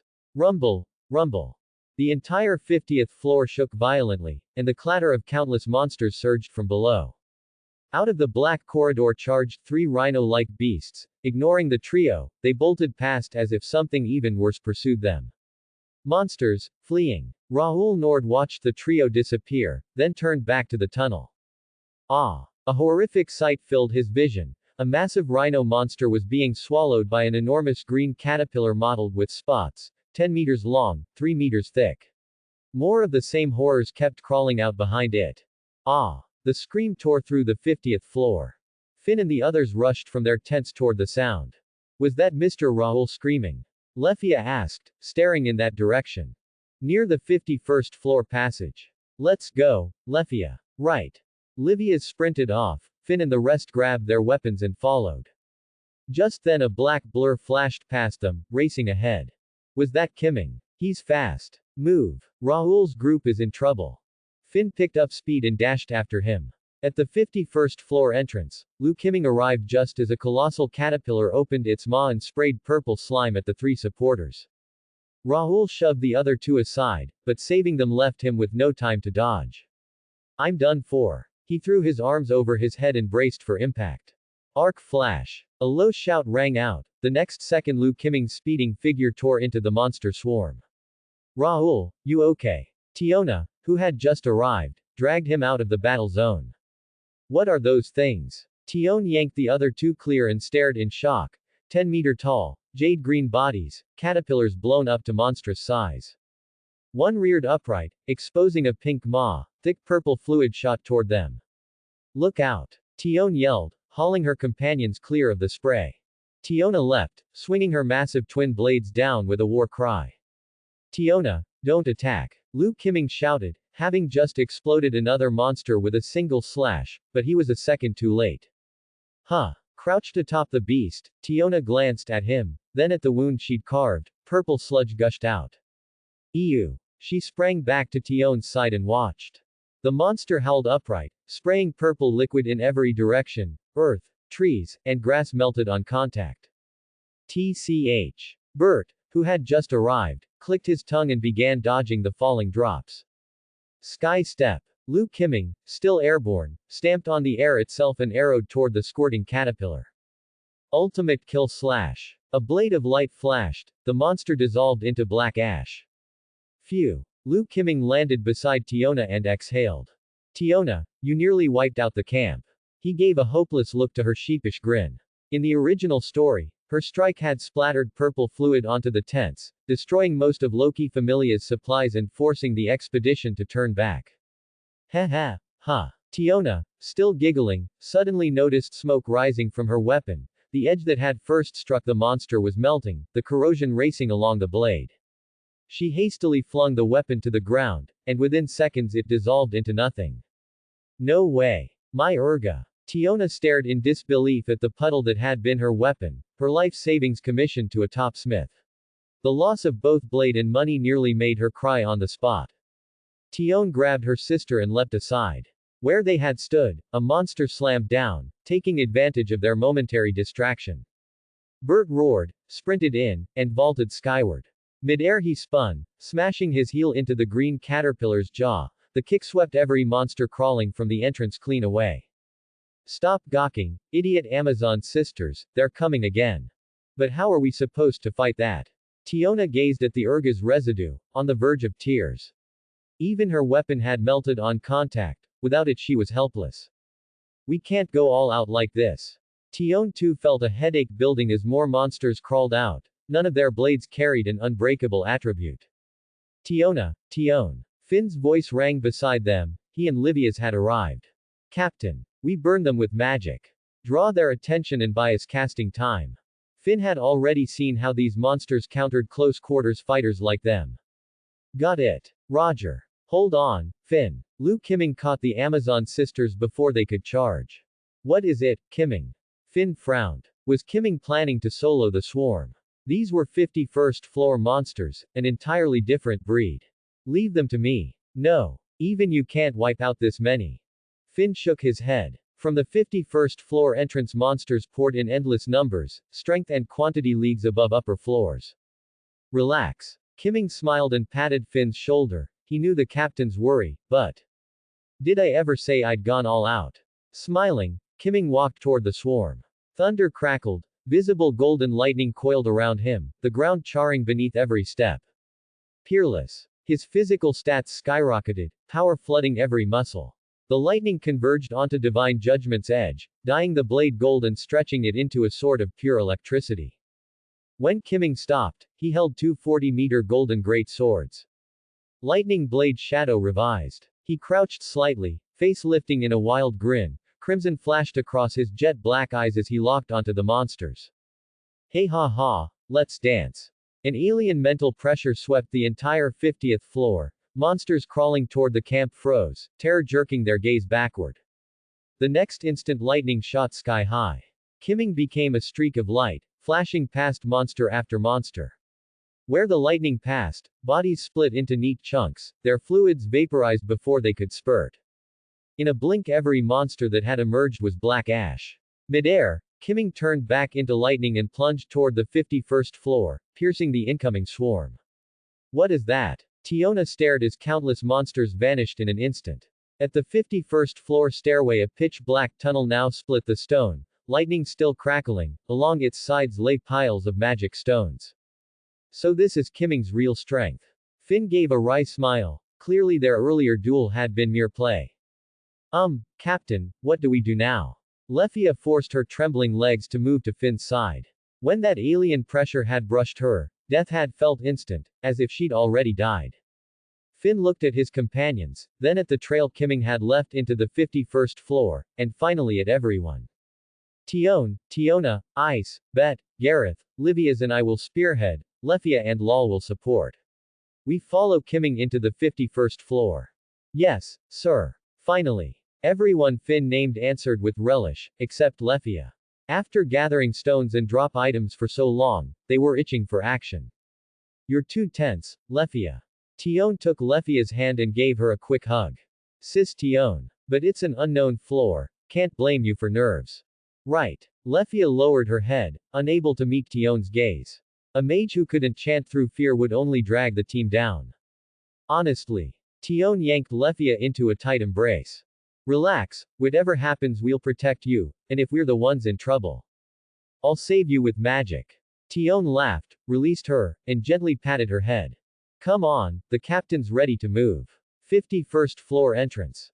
Finn stood before the group. Everyone, we're about to enter the 51st floor, hell itself. An accident forced us in a day early, but I will never abandon a comrade. He looked at each of them. Kimming's premature charge had advanced their schedule, yet Finn didn't blame him, if they hadn't sealed the monsters down there. The endless tide would eventually have swarmed past them, destroyed the camp, and killed the support staff. In front of Finn, everyone stared at him in silence, yet their faces spoke their resolve. Seeing this, Finn nodded and turned to Livia's beside him. Livia's raised her staff high, a green magic circle blossomed beneath her feet. Spring breeze veil. Threads of green magic rose from beneath Ice and the others, twining around their bodies before fading away. I've cast a defensive spell, it will last a while, but don't rely on it too much. Finn then spoke up. We'll break through to the 51st floor in one go, ignore the small fry, someone else can handle them. Our main goal is to rendezvous with Kimming, then push straight to the 59th. Watch out for those new monster types that just appeared. Everyone, battle stations. At the head of the party, Bert and Tiona crouched, gathering strength. Go, Bert, Tiona. Yes. The instant Finn's order fell, Bert and Tiona shot forward as black blurs into the next level, the rest streaming after them. Dungeon Floor 51. Endless roars of monsters filled the air. The green caterpillars and rhino beasts that had been tearing into each other moments ago now charged in unison toward a single point, where terrifying crimson beams kept flashing. Ha ha ha. Good, good. Keep amusing me. Amid the swarm, Liu Kimming split a caterpillar in two, hurled his divine judgment at the onrushing rhinos, and stamped off the ground. The instant he left, a red pillar punched through the floor and lanced skyward. Ha ha ha, too slow. Amid his wild laughter he overtook the flying blade, caught its hilt, and whipped twin 40-meter swords in a lethal blur. Gale Chaos Dance. Sword light exploded, the rhinos were shredded in a spray of scarlet, black earth turning crimson as magic stones clattered among the gore. Sky Step. Midair, Kimming stamped on nothingness and shot away like lightning. The instant he left, dozens of red beams from floor 58 speared up past him. Patience, little darlings, soon you'll be part of me. He glanced down the holes the beams had left. Far below, crimson dragons gathered, scarlet radiance pooling in their jaws. Suddenly, while he was distracted, countless white silk threads shot at him from above. Hey, trash, finally showing yourselves. Kimming slashed upward, lightning-lit steel lit the ceiling, revealing spider monsters crouched overhead, blood-red eyes fixed on him. SHHK. The arc cut them to smoking chunks that crumbled to ash, magic stones raining down like hail. Ha ha ha. Dance for me, scream for me. Amid the stone shower he stamped again and streaked away even faster. Boom. The entire 51st floor shook. Kimming landed on a caterpillar's head, crushing it, and the impact sent fissures racing outward. Every nearby monster was flung skyward. Arc flashed on. Divine Judgment carved a crescent moon, silver gold arcs swept the airborne monsters and gouged a colossal scar across the ceiling. Clink clink clink. Magic stones chimed musically as they struck the ground. Ha ha ha. I'm screwed, ambushed. His laughter died as the ground for a kilometer around quaked and red light bled through every crack. The dragons below had pooled their fire to obliterate everything in range. Kimming. Spring breeze veil. Livia's voice rang from afar. A green circle flashed beneath him, weaving a shield. Awaken, Tempest. Ice call followed, emerald wind coiled around him. Thanks, Livia's. Thanks, Ice. He shouted his thanks, sprang high, twisted in midair, and clenched divine judgment as golden thunder roared louder than ever. From the ground, crimson beams speared upward at him. Ultimate kill slash. With a roar he brought the blade down upon the pillar, colossal sword and red light collided. Boom. A titanic blast erupted, the golden edge split the beam into 4 streaming halves. Ha! Near ground level Kimming stamped again and slashed downward, the sword beam carved along the pillar's path, ripping two vast gouges into the already shattered floor. A death roar echoed from the depths, the crimson light vanished. HMPH. Kimming snorted, glanced at the quest progress and express now on his panel, then vaulted through the air toward Ice and the others. You made it. He landed beside Finn. With a flick the 40-meter blade shrank back to normal. So, how's the situation? Finn studied him, relieved to see him unharmed. Floor 51's almost clear, but those new monsters have a puppet master. Remembering how close he'd come to being vaporized, and how only Ice and Livia's timely aid had saved him, Kimming clenched his fists. Even his current body, buffed by unrivaled, might not have survived. A puppet master, do you know who, Kimming? Finn's gaze sharpened. He'd seen dungeon monsters cooperate before, but never in a disciplined army that could merge their attacks into one overwhelming strike. No idea, but I sense it's not far below. Kimming downed a top-grade stamina potion and a mana potion, staring at the spot he'd just left. He knew it was the fallen Dryad's work, but as far as Finn's party knew, this was his first descent into the deep dungeon. So he kept quiet about the Dryad, for now. They'd meet her soon enough. Anyone who tried to backstab him would be taught a very harsh lesson. Crimson killing intent flared around him, divine judgment quivered in answer. Below. Finn heard Liu Kimming's words, looked down through the shaft that led straight to the 58th layer, and saw wyverns circling in the sky at the far end, while crimson cannon worms on the ground opened their huge maws, aiming at the group above. Move! Finn shouted, leading everyone in a hurried retreat from the spot. The ground beneath them had already been locked on by the monsters. Boom! A scarlet pillar of light rose, the searing heat turning the edge of the ground into molten slag. The captain wants me to jump down and wipe them out. Bert clenched his fists, glaring at the place they'd just occupied. An attack like that couldn't be ignored even by them, and if they advanced layer by layer they'd be sitting ducks. Fine, we split into two teams. Kimming, you go with the Tiona sisters, plus Bert, Lefia, and Gareth, straight to the 58th layer, the rest take the normal route. Finn nodded at the scene below, approving Bert's suggestion. Staying target practice would only invite accidents. Okay, we're dropping first. Liu Kimming finished, grabbed Lefia beside him, and leapt straight into the shaft leading to the 58th layer. I'm not ready. Lefia felt her body go weightless and shrieked, clinging tightly to Liu Kimming. Bert and the others exchanged glances, then jumped after them. On the 58th layer, the monsters sensed the falling intruders. The cannon worms on the ground opened their maws wide, crimson breath gathering. Roar! Blazing crimson breath surged up the shaft toward the falling group. There was nowhere to dodge. A yell came from behind as Tiona accelerated her fall, greatsword in hand, and slashed straight into the breath. Tiona. Lefia watched anxiously as Tiona's strike shattered the breath, only to be engulfed by roaring flames. It burns. When the flames faded, Tiona reappeared, protected by a pale green magical barrier. She raised her arm to inspect the shield. Without it she'd have been badly burned. As expected of Livia's amazing spell. What are you doing? Don't space out, here they come again. Bert shouted, face grave as he looked below, perhaps sensing the ineffectiveness of their last salvo. 10 cannon worms now fired in unison. TCH. I'll handle it, Lefia, start chanting. Liu Kimming tossed Lefia to Tiona, stomped the air with his left foot, and shot upward as a black blur, straight into the oncoming breath. Spiral Pierce modified Tornado Rex parking lot. Liu Kimming raised Divine Judgment high and began spinning at terrifying speed. Wind followed his rotation, forming a colossal tornado that pierced and shattered the breath head-on. Behind him, seeing the danger pass, Lefia closed her eyes and began to chant. Proud warriors, forest marksmen, face. Across the gloomy expanse of the 58th layer, countless cannon worms and green caterpillars converged beneath the shaft. In the dark red sky, gray-blue wyverns circled above the opening. Below, several cannon worms gathered red light in their maws, eyes locked on the shaft's exit. Boom! A massive explosion at the tunnel mouth sent up a cloud of dust that blinded the monsters below. The firing worms hesitated, then began gathering energy for another blast. Aura! Boom! A roar rang from the dust cloud overhead. Bert, shielded by magic, stomped onto the head of a charging cannon WYRM, driving its skull into its own body.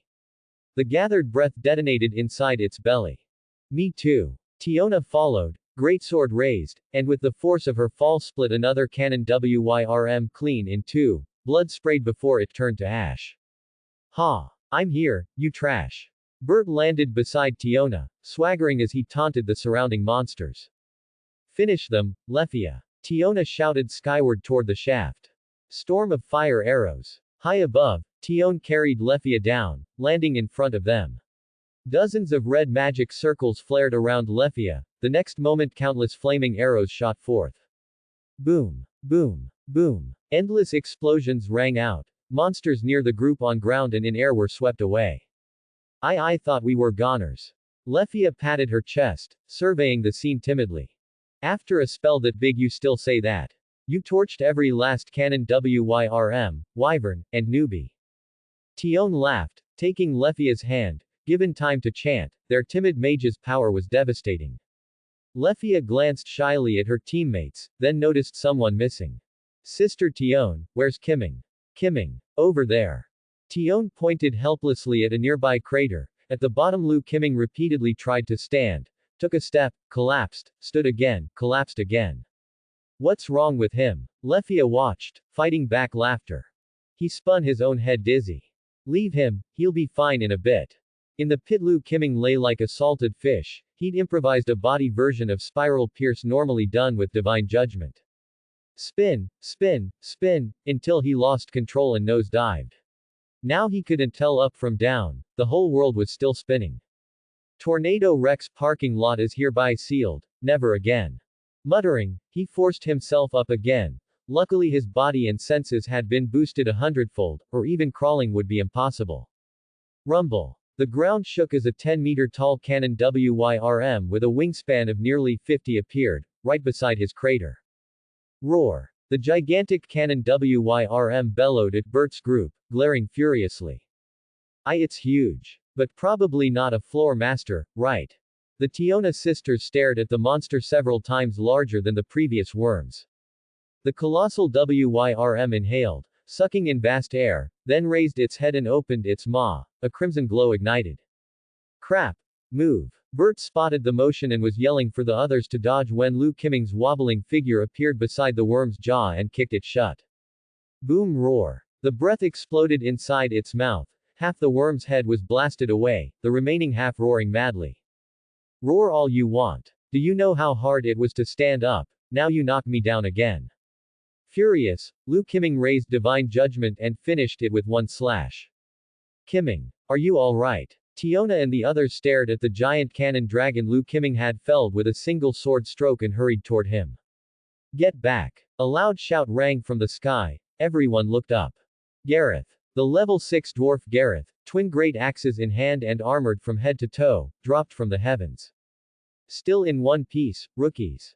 Gareth landed in front of them, concern on his face. We're fine, but Kimming still seems a bit off. What's wrong with Kimming? Gareth glanced aside to see Lu Kimming still swaying as if drunk. I'm okay, just a little dizzy. I'll be fine in a second.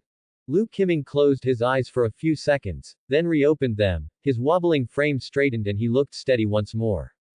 Gareth studied him a moment, confirmed he was unhurt, then raised his gaze to survey their surroundings. The sky, momentarily cleared by Lefia, was again filled with circling dragons, while endless runner dragons and the new green caterpillar species swarmed in from every side. Well now, looks like we won't get a breather. Gareth turned to Lu Kimming's group and barked. You lot, clean this place up before Finn and the rest arrive. Even if you hadn't said it. Tiona hoisted her great sword and leveled it at the oncoming horde. We'd still do it. With a low growl Bet shot forward, kicking a newborn green caterpillar monster and blasting it apart. Come on, little darlings, let's party, ha ha ha, let's become one. Lightning crackled around Lu Kimming as divine judgment once more became a 40-meter blade, and he vanished. Elsewhere, deep within the dungeon, a black-robed figure strode forward, hundreds of man-eating flower-like heart-seed monsters swayed around him while, opposite, a red-haired woman and a silver-haired man stood waiting. Someone has reached the deep levels and is about to touch the 59th floor. Go and wipe them out. All is her will. Yes. For mighty her I shall exterminate every ant that dares reach the depths, everything for her. Silver-haired Olivus Yax burst into wild laughter. The man-eating flower monsters behind him writhed in time. A colossal parent flower lifted him up and carried him toward the upper floors. Nearby, the red-haired woman swallowed the green magic stone in her hand, nodded, mounted a flower monster, and departed. The black-robed watcher observed their departure, then turned deeper into the dungeon. 58th floor. Arc arrow. Lefia raised her staff skyward. A golden bolt shot down a flying dragon, sending it crashing into the newborn monsters below. The instant it hit the ground, the surrounding new species swarmed and devoured their fallen kin. Ah! Lefia clapped a hand over her mouth, sickened by the sight of monsters cannibalizing each other. SHHK. Tion cut down the creatures sneaking up behind Lefia and glanced at her. Ignore the ones fighting each other. Newborn species are drawn to magic, fall back further. Right. Lefia retreated another step behind the group. These caterpillars are drifting south. Gareth split a newborn in half with his axe and scanned the field. The once numerous cannon and flying dragons had been nearly exterminated. Yet the dragon's magic stones were devoured by the newborns, only drop items remaining. What's going on? Bet turned toward the migrating swarm of newborn monsters. There's a floor passage to the south, they're heading deeper. You think they're aiming for the 59th floor too? Tiona likewise looked to Gareth. No idea, but wherever they think they're going, they won't make it.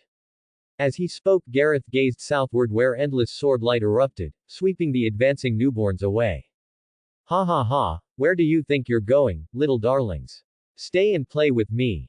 Lu Qiming hovered midair, bloodthirsty eyes fixed on the newborns below as they gulped down the magic stones of their dead. After absorbing enough stones, each caterpillar turned and crawled toward the next floor passage. In moments every stone he dropped was consumed, and a fresh tide of newborn monsters surged toward the entrance to the lower floor. Don't run away, stay and keep me company. Gale dance. Lu Qiming's 40-meter divine judgment whirled at lightning speed, endless blades of light spraying everywhere except where Bet and the others stood.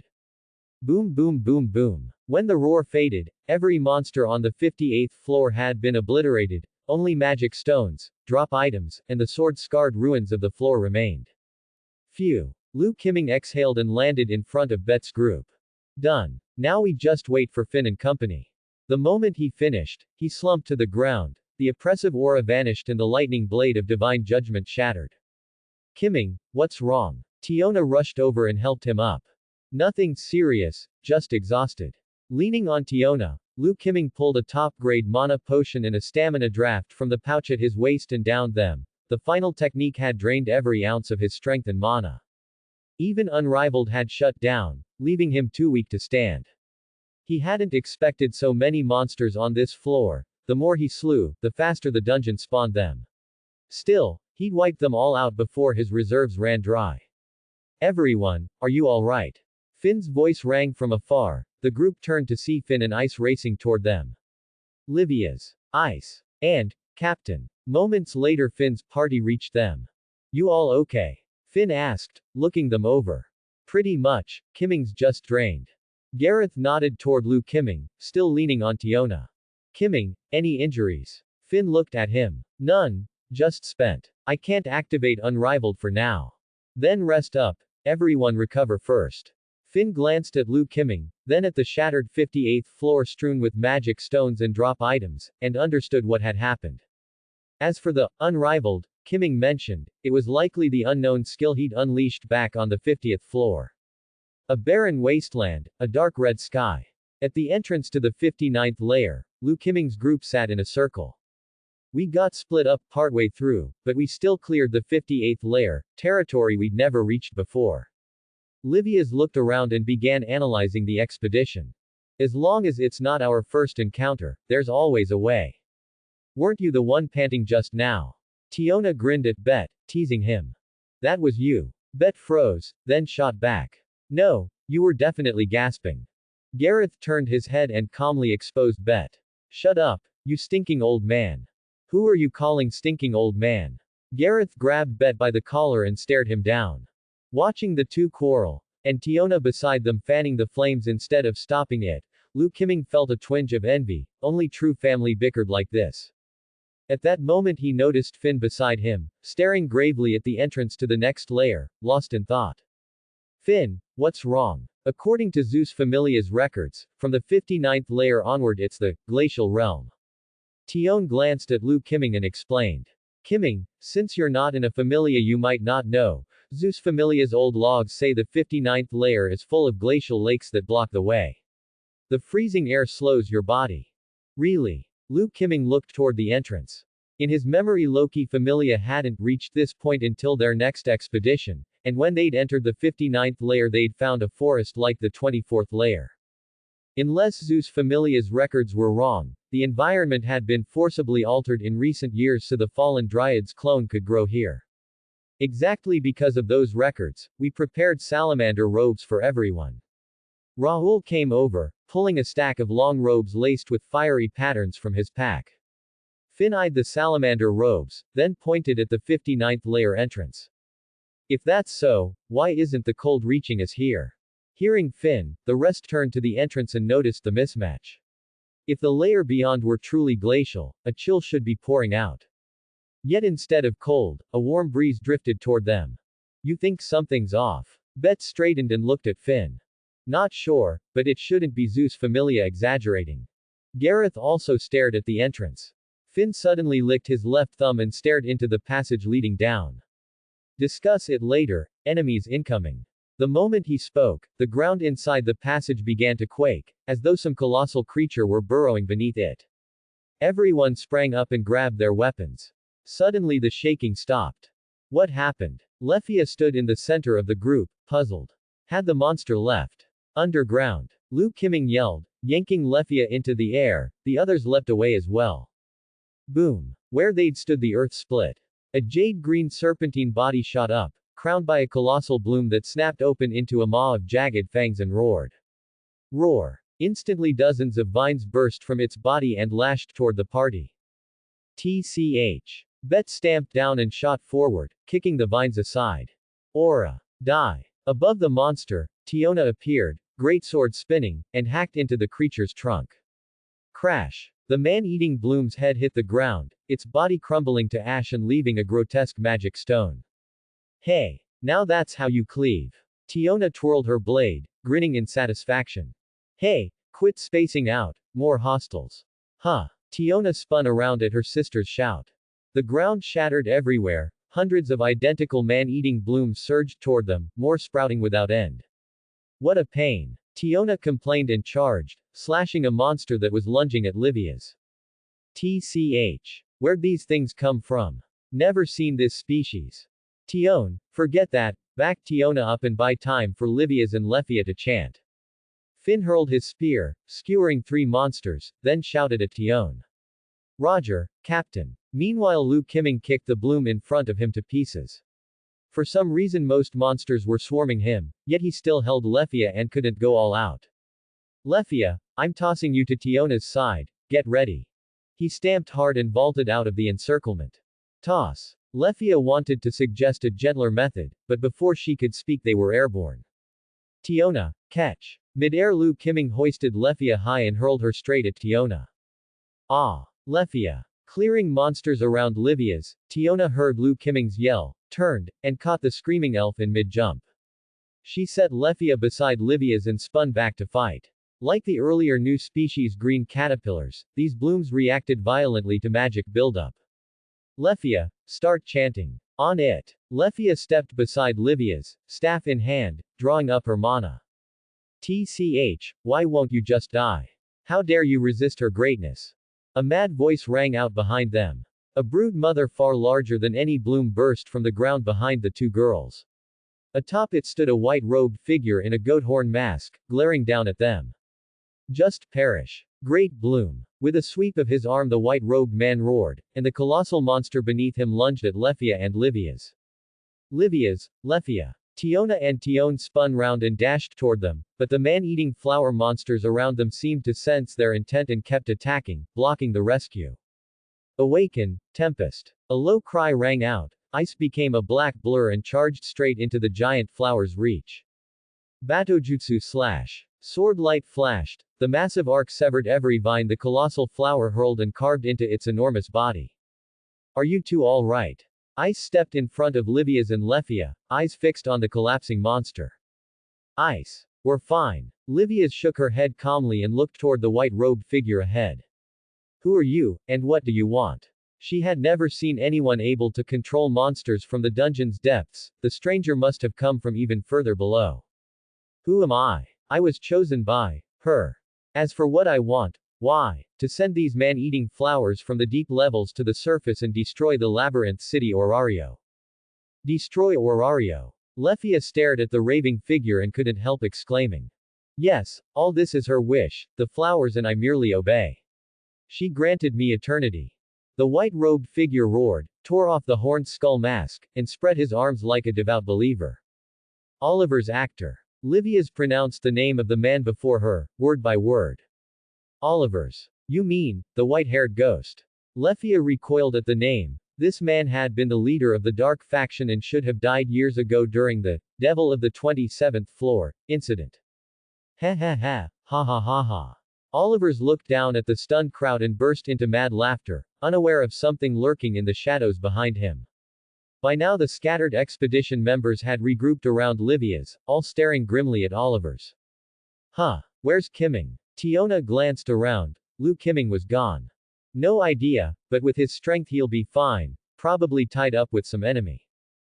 Finn looked at his thumb, it wasn't trembling.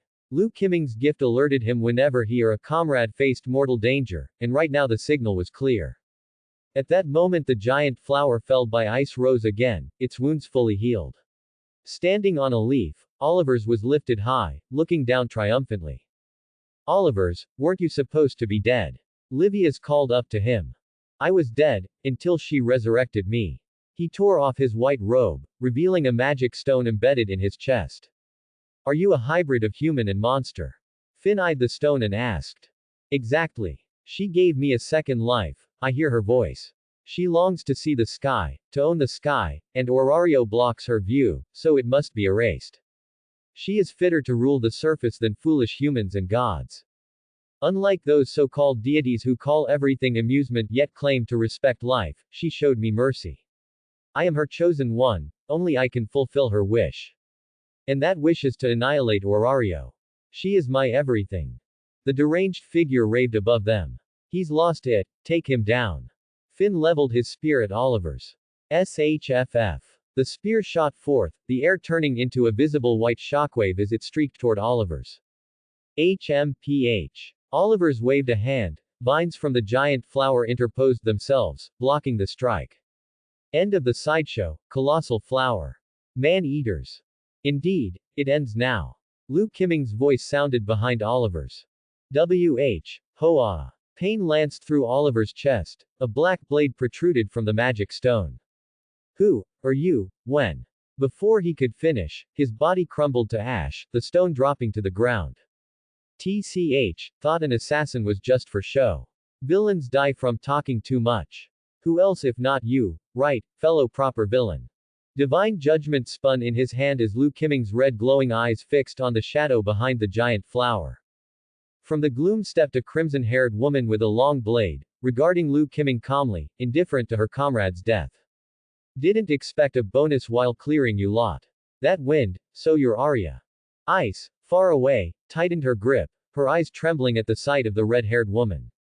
Arya. The woman locked her gaze on Ice, crouched, sword ready. Interesting, you'll make a fine present. The ground cracked, she rocketed toward Ice. At her move the uncontrolled giant flower and man-eaters surged violently. TCH. Liu Kimming leapt clear, slashing vines aside. Still low on mana and stamina, he couldn't use unrivaled, or other costly skills. Otherwise he'd have carved up Olivers and every monster in one go. For now, deal with the giant flower, the rest could handle themselves, top-class adventurers, after all. Gale Dance of Chaos. Divine Judgment blurred, sword light shredding every vine and leaf as Liu Kimming closed in on the flower's core. Below, Finn's team was stalled by swarming man-eaters while Ice clashed with the crimson-haired woman. Clang. As the sword and blade clashed, violent winds roared madly between the two, and the black long blade slowly pressed down toward Ice. Even with Ariel, she can only manage a stalemate. No. It's more than a stalemate, She's being suppressed. Ice resisted the approaching long blade with all her might.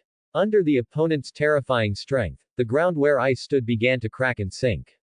HMPH. The red-haired woman forcefully knocked Ice's sword aside, raised her left foot, and kicked Ice hard in the abdomen. Boom. Ice was instantly sent flying, traveling 100 meters before crashing into and breaking a stone pillar, finally stopping her retreat. What convenient wind, Arya.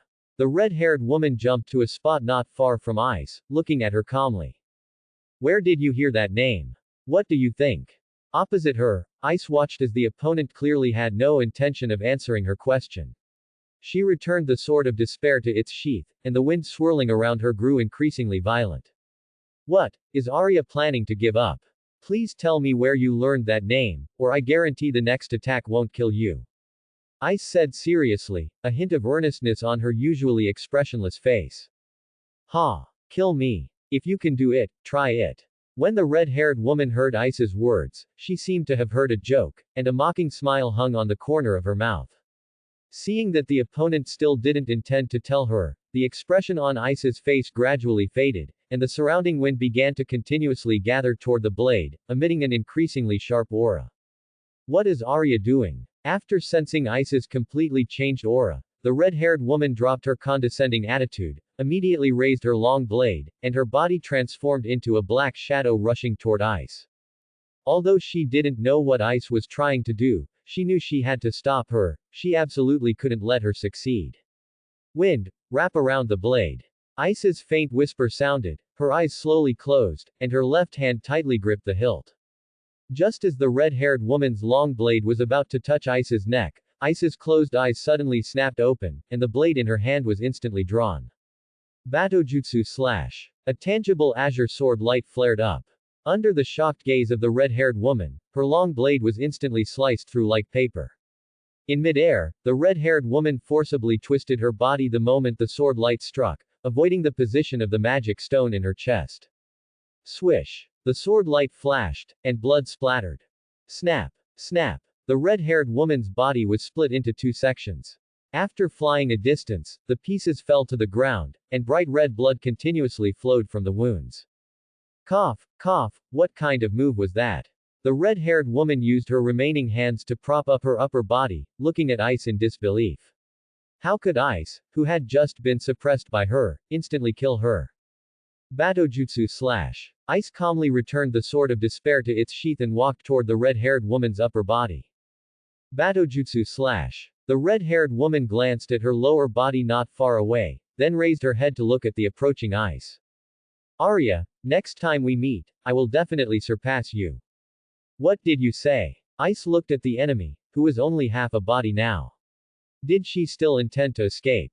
The next second, the ground where the red-haired woman's body lay collapsed, and a man-eating flower monster appeared, swallowing the red-haired woman's severed body in one gulp and disappearing. Ice stared at the escaping enemy, stood stunned for a moment, then turned her head to look at the entrance to the 59th floor for a few seconds before turning around and rushing toward Finn and the others. Next time they meet, she will definitely succeed in catching that woman and asking her why she knows the name of her missing mother. On top of the giant flower's main body, Lu Qiming, holding divine judgment, continuously cut down the incoming vines, but the severed vines regenerated even faster the next second, and a greater number of vines attacked. TCH. Lu Qiming flashed away from his original spot. If his stamina and magic power hadn't recovered yet, this trash would have been dealt with long ago. Why would he need to spend so much time just approaching the main body, only to be blocked by endless vines? Qiming, come back. Below, Finn also noticed Lu Qiming's movements. He knew that they had just finished clearing the monsters on the 58th floor. Even if Lu Qiming had drunk a top-tier potion, he wouldn't have recovered much magic power or stamina in just a few minutes. Coming. Lu Qiming saw the group gathered below. Out of the corner of his eye, he noticed the vines attacking again. He stomped hard on the giant flower's main body and flew toward Finn and the others below. Thud. Lu Qiming landed in front of the group and noticed Ice, who had already returned among them. Ice, where is that red-haired fellow? She escaped, but next time I'll definitely catch her. Ice gripped the sword at her waist and said resolutely, she would definitely catch that fellow and get to the bottom of it. Liu Qiming nodded. Although Ice had now learned Batojutsu / and had even solo defeated the lone King Udaios, her stats hadn't been updated yet. She was still only a LV5 adventurer. Once the expedition was over and her data was updated again, that red-haired woman would eventually fall into Ice's hands. Roar! Roar! Roar! At this moment, the giant flower and the nearby man-eating flower began to roar madly, continuously closing in on the group. It seems the opponent doesn't intend to just leave. Finn looked at the completely frenzied monsters, knowing that the one who had been seriously injured and escaped by Ice was causing trouble. Let's go together, stall them, and buy time for Livias and Lefia to chant. Liu Qiming hadn't recovered yet and needed to conserve energy for the upcoming battle on the 59th floor. They could only rely on Livias's and Lefia's magic to clear the field. Instantly, everyone except Ice and Rahul charged toward the monsters. Ice remained there to protect Livias and Lefia, who were concentrating on chanting. As for Rahul, going up would only hinder them, and the others would have to look after him. The mission of a mage is to cast powerful magic to decide the course of the battle. Chanting a spell means you trust the comrades fighting alongside you and protecting your safety. Livia stepped forward, standing in front of Lefia, and spoke calmly. Beside her, Lefia, who had originally been afraid, looked at Livia's next to her, then at the group fighting the monsters, and at Ice and Rahul guarding them, before lowering her head to look at the magic staff in her hand. Trusting comrades. I understand, Livia's. Beside her, seeing that Lefia was fine, Livia's closed her eyes, raised her magic staff high, and began chanting the spell. The prelude to Ragnarok, the vast white snow, swirling with the wind at twilight. Light is isolated, the earth is frozen, snow fills the sky, the third winter. Ragnarok approaches, flames are about to erupt. As the two chanted, a massive, crystal-like magic circle appeared on the ground, which then began to turn crimson. Burn, crimson lotus flame, merciless inferno. You are the incarnation of karmic fire. Sweep away all disturbances, ushering in the great war of Ragnarok. Burn everything to ashes, Surtur's sword. My name is Alf. All personnel, retreat. The moment Livias finished chanting, Finn immediately shouted, turned, and jumped to Livias's side, while the others also arrived almost simultaneously. The instant everyone reached Livias's side, crimson veins spread from the magic circles beneath Livia's and Lefia's feet, crisscrossing to beneath all the monsters. Flame Demon Sword, Ray Levitain. Livias and Lefia simultaneously pointed their magic staffs at the monster horde in front, and instantly, flames soared from the spreading crimson veins. Boom! Boom! Boom! Endless explosions echoed throughout the entire 58th layer. All the monsters were pulverized and burned to ashes in the flames. Except for the spot where Liu Qiming and the others stood, endless flames filled their vision. So cool. Liu Qiming stared blankly at the flames before him. Compared to a warrior's unremarkable basic attacks, a mage truly maximized both special effects and damage, and most importantly, it was a perfect area of effect weapon. Finn and the others beside him looked unsurprised, they were already familiar with Livia's and Lefia's magic. This was once a crucial part of their expeditionary force's offensive power. After a while, the flames dissipated, and the once barren land became beautiful. Large amounts of earth and stone had melted into liquid due to the high temperature, and now, after the flames had gone, they solidified into various colored crystals, with strange magic stones embedded within them. Rahul, how much food is left? Finn glanced at the completely transformed landscape before him, then turned to Rahul behind him. He needed to confirm how much food remained, whether it was enough for them to rest here for a night and then continue their expedition to the 59th layer tomorrow. From the sudden appearance of the two olives and that red-haired woman, he was increasingly certain that something had happened deep within the dungeon. Ever since encountering new species of monsters attacking on the 50th layer, Finn had been pondering this matter. Now, everyone needed to fully recover before they could advance again. Captain, there's enough food for 3 days, but the potions won't last many more battles. Rahul heard Finn's words, quickly put down his backpack, and checked the supplies. Alright, then we'll rest for a night and enter the 59th layer tomorrow morning. Yes. Understood, Captain. Everyone agreed with Finn's decision. After all, since entering the 51st layer, they had been constantly fighting with almost no time to rest. At this moment, Ice suddenly sensed something, as if something was calling to her, and she turned to look at the entrance to the 59th layer not far away. Ice, stop looking. You'll know when we enter the 59th layer tomorrow. Lu Qiming saw Ice staring blankly at the 59th layer, patted her shoulder, and walked to the side, taking out 2 more bottles of potion from his waist and chugging them down. Ice, here. At this moment, Ice walked over and sat beside Lu Qiming. Seeing her somewhat strange walking posture, Lu Qiming handed her a bottle of top-grade healing potion. Thank you, Qiming. Ice glanced at the potion Lu Qiming handed her, thanked him, and took it. The kick from that red-haired woman still caused her abdomen to ache intensely. It's nothing. Lu Qiming waved his hand indifferently and looked into the pouch at his waist. He still had 2 bottles of top-grade magic power recovery potions. The last bottle of stamina potion had already been drunk, and as for the 2 healing potions, he had drunk one himself and given one to Ice. Who tilde? After checking his remaining potions, Lu Qiming let out a long breath. A warm feeling spread through his body under the effects of the stamina and healing potions. Although he wasn't injured, drinking a bottle meant it would heal injuries if he had them, and if not, that was even better. Moreover, the feeling from within his body made him realize that although he had no serious injuries, the high-intensity combat had still caused some minor internal injuries. It's decided. I'll buy a few more bottles of top-grade healing potions in the future. Drink one whether there's anything wrong or not. Heal injuries if present, prevent them if not. Lu Qiming knew that even though his current physical fitness surpassed ordinary people by countless times, he was still essentially human. If minor internal injuries accumulated too much, he might suddenly die one day. Qiming, Ice, time to eat. At this moment, Lefia called out to the 2 from not far away. In front of her was food already heated with magic. Coming. Lu Qiming took off the stainless steel basin from his head, called Ice, and walked over. Although he had already drunk a top-grade stamina potion, who would want to just drink potions when they could eat their fill to recover stamina? Lefia, fill one up. Lu Qiming handed the stainless steel basin in his hand to Lefia, asking her to fill it. However, seeing the stainless steel basin, which had devolved from holding magic stones to becoming his exclusive meal bowl, Lu Qiming couldn't help but start pondering if there was any power or profession in that world that could strengthen the stainless steel basin. He didn't want this companion, who had crossed worlds with him and always stayed by his side, to only be a meal bowl in the future. Moreover, it wasn't just the stainless steel basin, even divine judgment needed it. His identity dictated that he would spend a long time alone in various worlds. Even if he formed bonds in a new world, once he left, he wouldn't encounter familiar people and objects again unless he completely mastered the system or was lucky enough to be transported back to this world.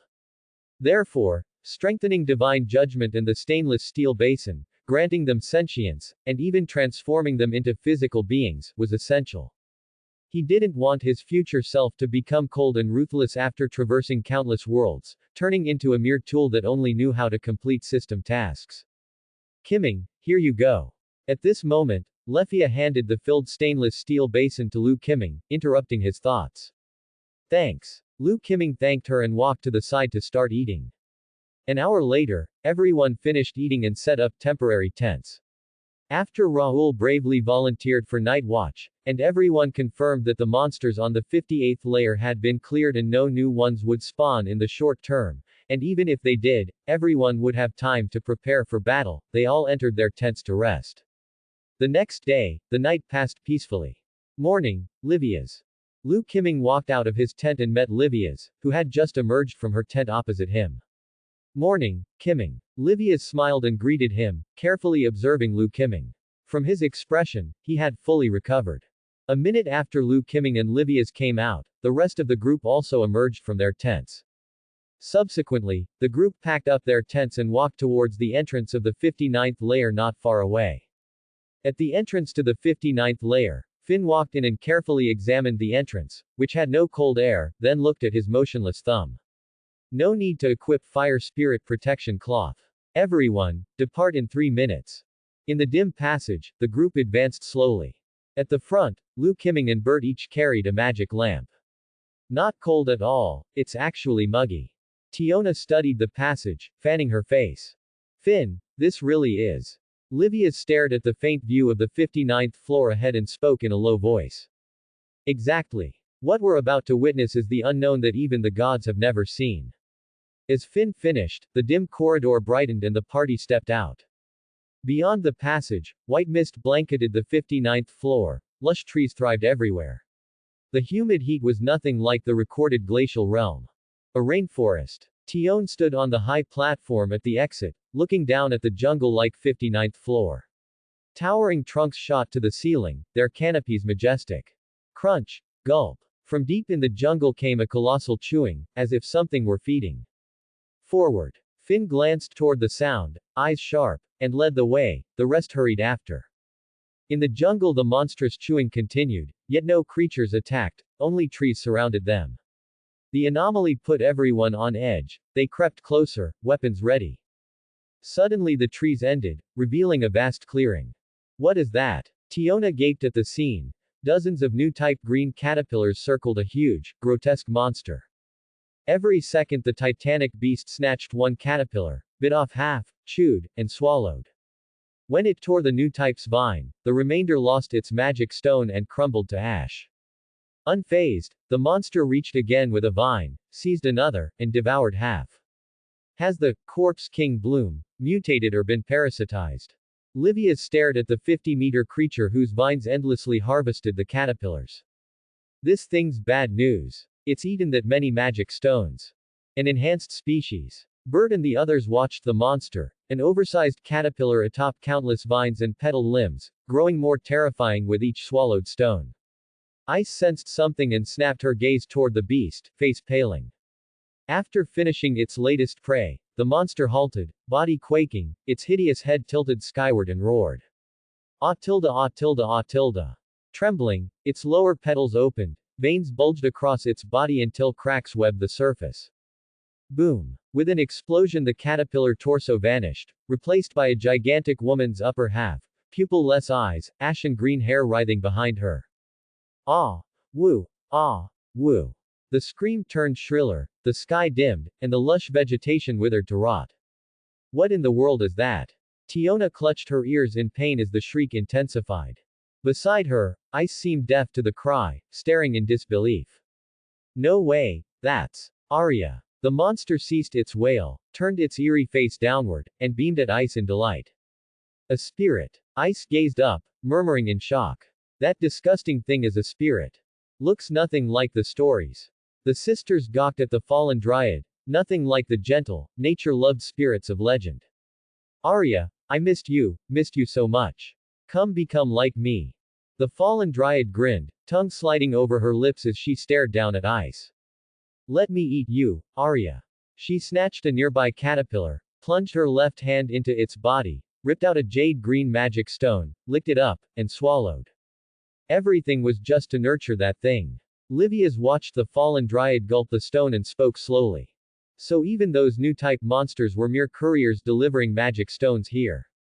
Finn finally understood why. Between the 50th and 58th floors, the new types attacked other beasts, swallowed their stones, and then climbed toward the 59th. It had all been to feed this fallen dryad. Interesting, a spirit-enhanced species. Bert's grin widened, blood racing as he eyed the magic stone-devouring fallen dryad. After swallowing the stone, the fallen dryad lowered her gaze to Ice, voice thick with hunger. Arya, Arya, I waited so long, let me eat you. Boom. The moment she finished, a wall of vines sealed the party's retreat. Battle stations. Finn, I'm going. Crimson killing intent flared around Liu Qiming. He shot forward as a blood shadow toward the fallen dryad. Same difference, cut her down. Bert raised his magic sword and charged after Liu Qiming. You okay, Ice? Livia's glanced at Ice beside her. Ice nodded, drawing the sword of despair. HMPH. The fallen dryad sneered. Vines launched while surviving new types surged like a tide. Thanks to Corridor Shadow and Hateful Newbie for the moon tickets. I was busy with ancestral rites today and only found time to write after dinner, sorry for the delay. Twin Blade Pierce. At the very front of the team, Liu Qiming looked at the approaching monster army, immediately sped up, and swung Divine Judgment down with crossed force. Sword energy entwined with terrifying killing intent flew out directly. The cross-shaped sword energy cut across the earth, leaving bottomless sword marks, and all monsters blocking the way were instantly cut into pieces. Charge. Follow Kimming. Behind him, Gareth looked at the path Lu Kimming had instantly cleared, swung his great axe, shouted, and followed. Wait, come back. Suddenly, Finn, next to Livia's, shouted, stopping everyone who was charging towards the fallen dryad. Instantly, Lu Kimming and the others, who were charging, stopped directly and returned to Finn's side without hesitation. Even Lu Kimming wouldn't doubt Finn's decision at this moment, because he trusted Finn's judgment. My thumb keeps throbbing, something is coming. Finn spoke directly without waiting for them to ask. Roar, Earth. And at this moment, the fallen dryad not far away showed a twisted, eerie smile, and a huge dark purple magic circle instantly unfolded beneath her. Chanting. Ice looked at the huge magic circle and couldn't help but feel a lingering fear. If they hadn't retreated just now and had taken this blow head on, they would have been severely injured even if they didn't die. Come, come, come. Body of the earth, flash of black iron, judgment of the stars. Reverse with the contract of creation. Monsters can chant. No way. Tion looked at the fallen dryad in disbelief. How could a monster chant? And it's a super long chant. Livia's looked at the fallen dryad in confusion. Why would she use a super long chant at this time? Didn't she see that half of the new type of monsters were wiped out by Lu Kimming in one move? Livia's, set up a barrier. Suddenly, Finn, who was on the side, noticed something and shouted directly. Lefia, Kimming, stop the enemies chanting. Ice, bet, Tiona, you and I protect Livia's. Yes. Alright. At this moment, the monsters, which had been reduced to half by Lu Kimming, frantically attacked them, and new monsters continuously appeared from all directions to join the siege. Dance, Air Dryad, Lord of Light. Form a contract with the Forest Guardian. On the side, Livia's immediately began chanting. Lefia, attack together. Lu Kimming shouted, directly leapt into midair, and after charging, divine judgment was swung directly at the fallen dryad, with substantial sword energy flying out. Rain of fire arrows. Below, a crimson magic circle appeared behind Lefia, and dozens of flaming arrows followed Lu Kimming's attack. Boom, boom, boom. Violent attacks stirred up black smoke around the fallen dryad. The black smoke dispersed, revealing the fallen dryad's body wrapped in petals. The originally pink petals had turned purple, shining with magical light. The petals opened, and the fallen dryad inside was completely unharmed. It was completely useless. Lefia looked at the fallen dryad in disbelief. TCH. As expected, it's a bit difficult without activating, Muso. Lu Kimming landed beside Lefia, kicking and shattering a man-eating flower monster that had just poked its head out, intending to attack Lefia. Thank you, Kimming. It's nothing. Lu Kimming waved his hand and looked at the fallen dryad, who had started chanting again.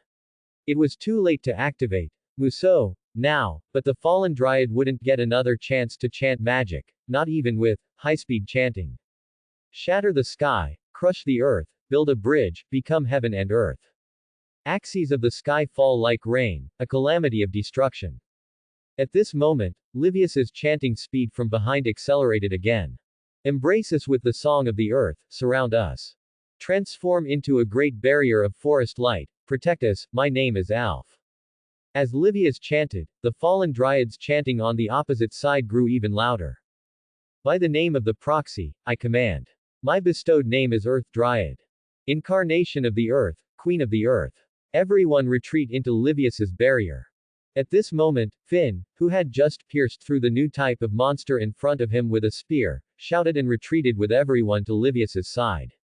Meteor Swarm. Via Silheim. The two great spells were completed simultaneously.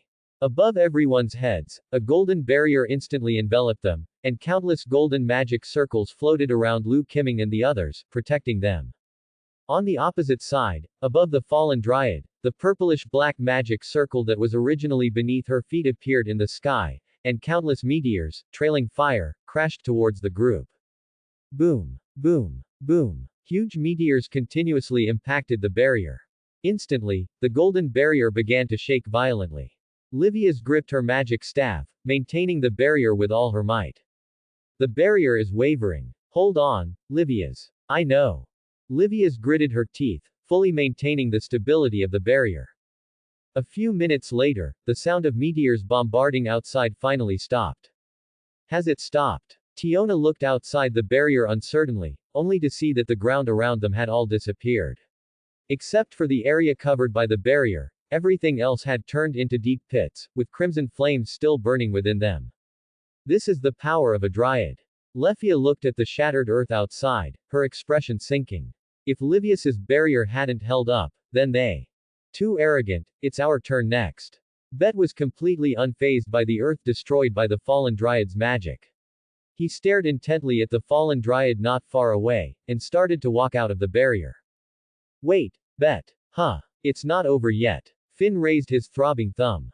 What? Bet glanced at Finn's trembling thumb and quickly looked at the fallen dryad outside.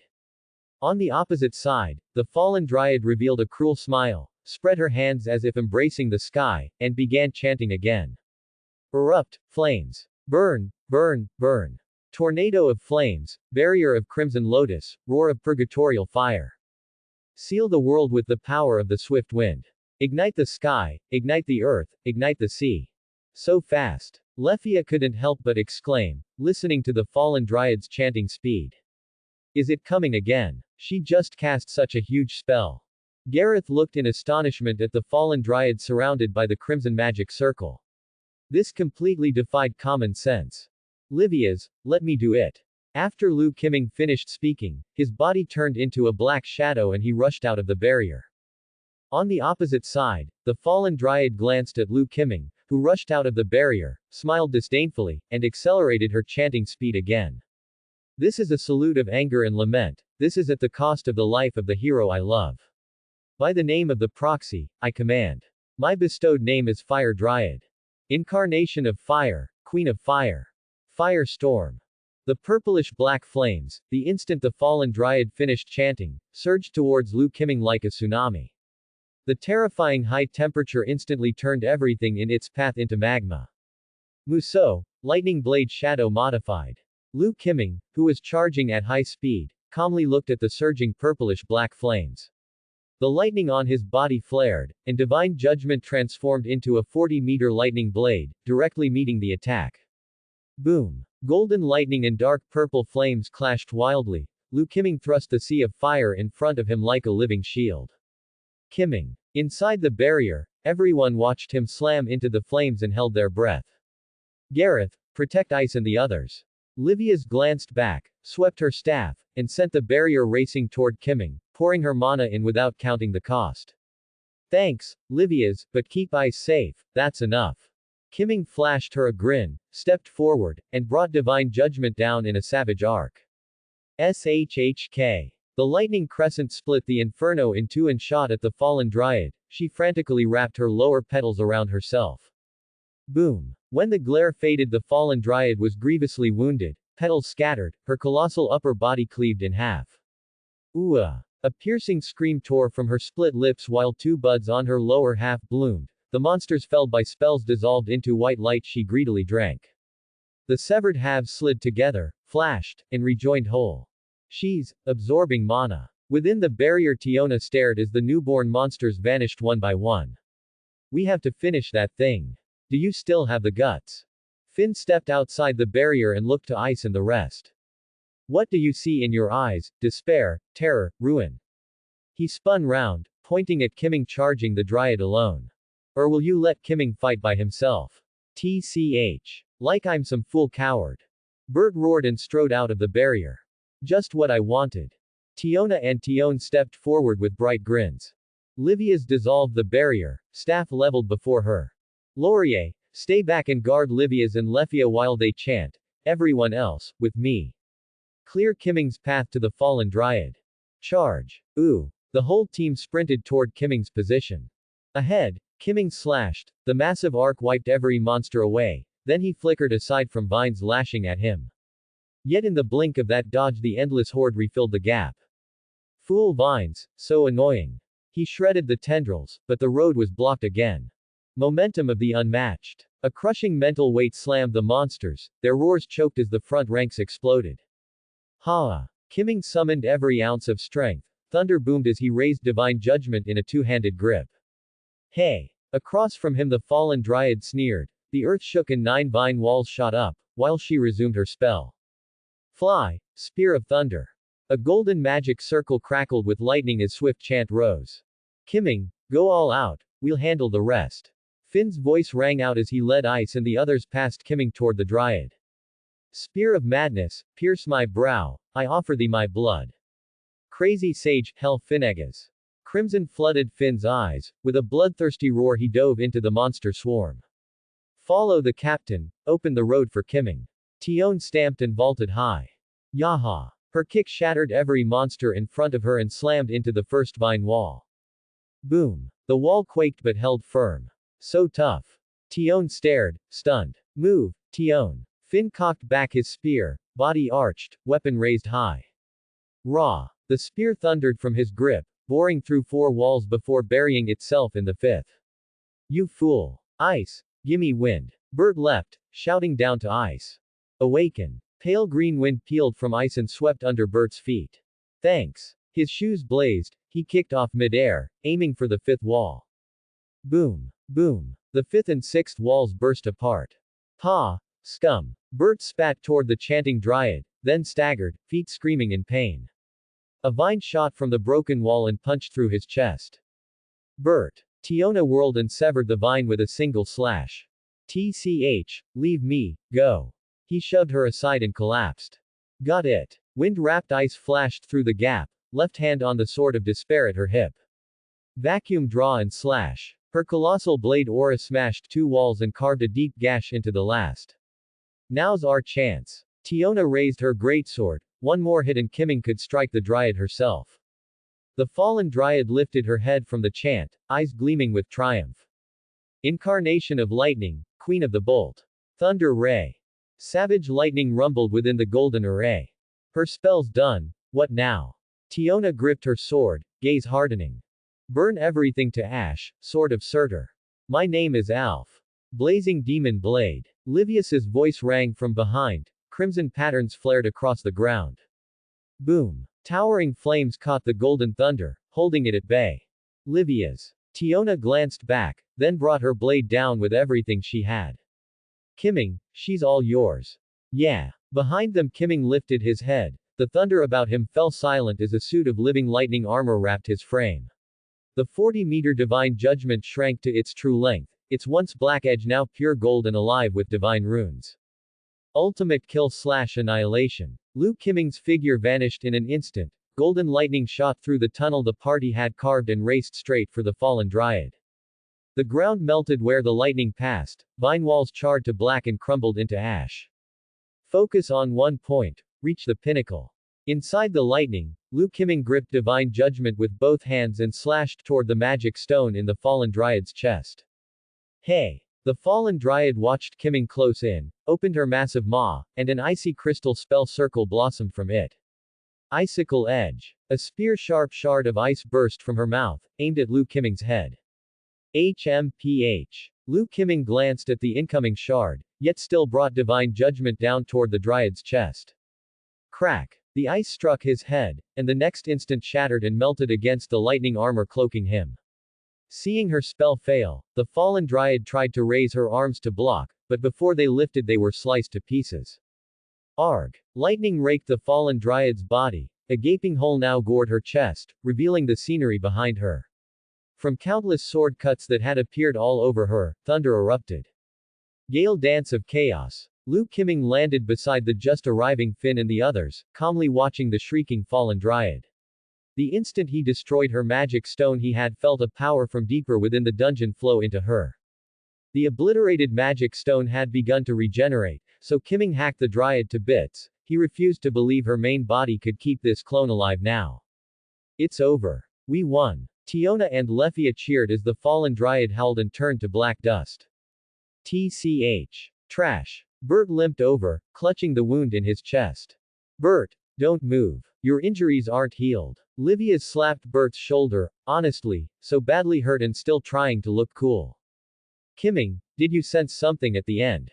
Finn turned to Luke Kimming. He had noticed that after destroying the magic stone Kimming had slashed the body again. Normally a fallen dryad should vanish the moment its stone is gone, Without that final strike, Finn wondered if she would have died at all. This fallen dryad should be a clone. Just now a force flowed in from deeper down. A clone. Finn's face darkened as he stared at the ashes. Just a clone, yet so powerful. Without Lu Qiming here, their whole party might have been wiped out. Yeah, we'll probably run into more things like her. Lu Qiming glanced sideways at Ice. Being a half-fairy, she was what the fallen dryad coveted, and as Loki Familia's princess their fates were set to collide. We'd better hurry back and discuss this with Loki. Everyone, prepare to return to Orario. With that, Finn looked at Lu Qiming again. Qiming, how's your quest coming along? Finn hadn't forgotten Lu Qiming's main reason for joining the expedition, but their potions were gone and food would last only one more day. The quest is almost done. Lu Qiming opened his status window. The quest index read 980,000. The remaining 20,000 could be earned by wiping out monsters on the way back to Orario. Pretty much finished. Everyone stared. Such a ridiculous quest actually completed. Yet thinking back, apart from the King Udias taken down by Ice, Lu Qiming had single-handedly wiped out nearly every monster. From floor 22 upward, every level had suffered a monster outbreak. The entire floor's creatures had swarmed them, and the dungeon kept spawning more until it exhausted itself. Qiming, since your quest is almost done, how about joining Loki Familia? I'll gladly hand over the captain's seat. Beside him, Finn recalled that once Lu Qiming finished the quest he could join a familia. If he acted before the other gods noticed, he might recruit Qiming first. For that, he was willing to give up his position as captain. No. Finn, Loki Familia isn't right for me. Actually, most familias in Orario aren't. Lu Qiming shook his head. Though they had become friends, comrades who could trust each other with their lives, Loki Familia simply didn't suit him. Why? Tiona looked puzzled. Everyone else stared curiously as well. They had assumed that after surviving the expedition together Lu Qiming would definitely join them. Because I can stay in Orario for less than a year. If I join Loki Familia and then leave, you'll have adapted to fighting alongside me. My sudden absence would endanger you. Lu Qiming explained. He also knew that with only 20,000 quest points left the system wouldn't grant him much time once the quest finished. If he left, who knew how long before he could return? Many familias would grow dependent on someone who let them clear the dungeon easily. Once he was gone, if they couldn't adjust their mindset, disaster would follow. You'll only be in Orario for. Tiona started to ask, but Livius cut her off. Everyone had secrets, what mattered was simpler. Qiming, will you come back? Yes, no matter how long it takes, I will return. A firm smile crossed Lu Qiming's face. He would definitely come back. Then which familia have you decided to join? Finn asked. Lu Qiming had only said Loki and most Orario familias weren't suitable, not that he'd forego joining one. Hestia Familia. The corner of Lu Qiming's mouth curved. By now Bel should have joined Hestia Familia. When he followed, Hestia's favorite would still be Bel. And after he left the Danmachi world, Hestia would still have Bel. As a goddess she had time to wait for his return. Besides, he had his own reasons for choosing Hestia Familia. He didn't want to leave this world without changing how people viewed assassins. Bel was the successor he had chosen. As the protagonist, Bel shared his own rapid growth potential, and, most importantly, could burn his aspirations in a pinch and erupt with tremendous power. Wasn't that basically his own unrivaled mode? Thanks for watching.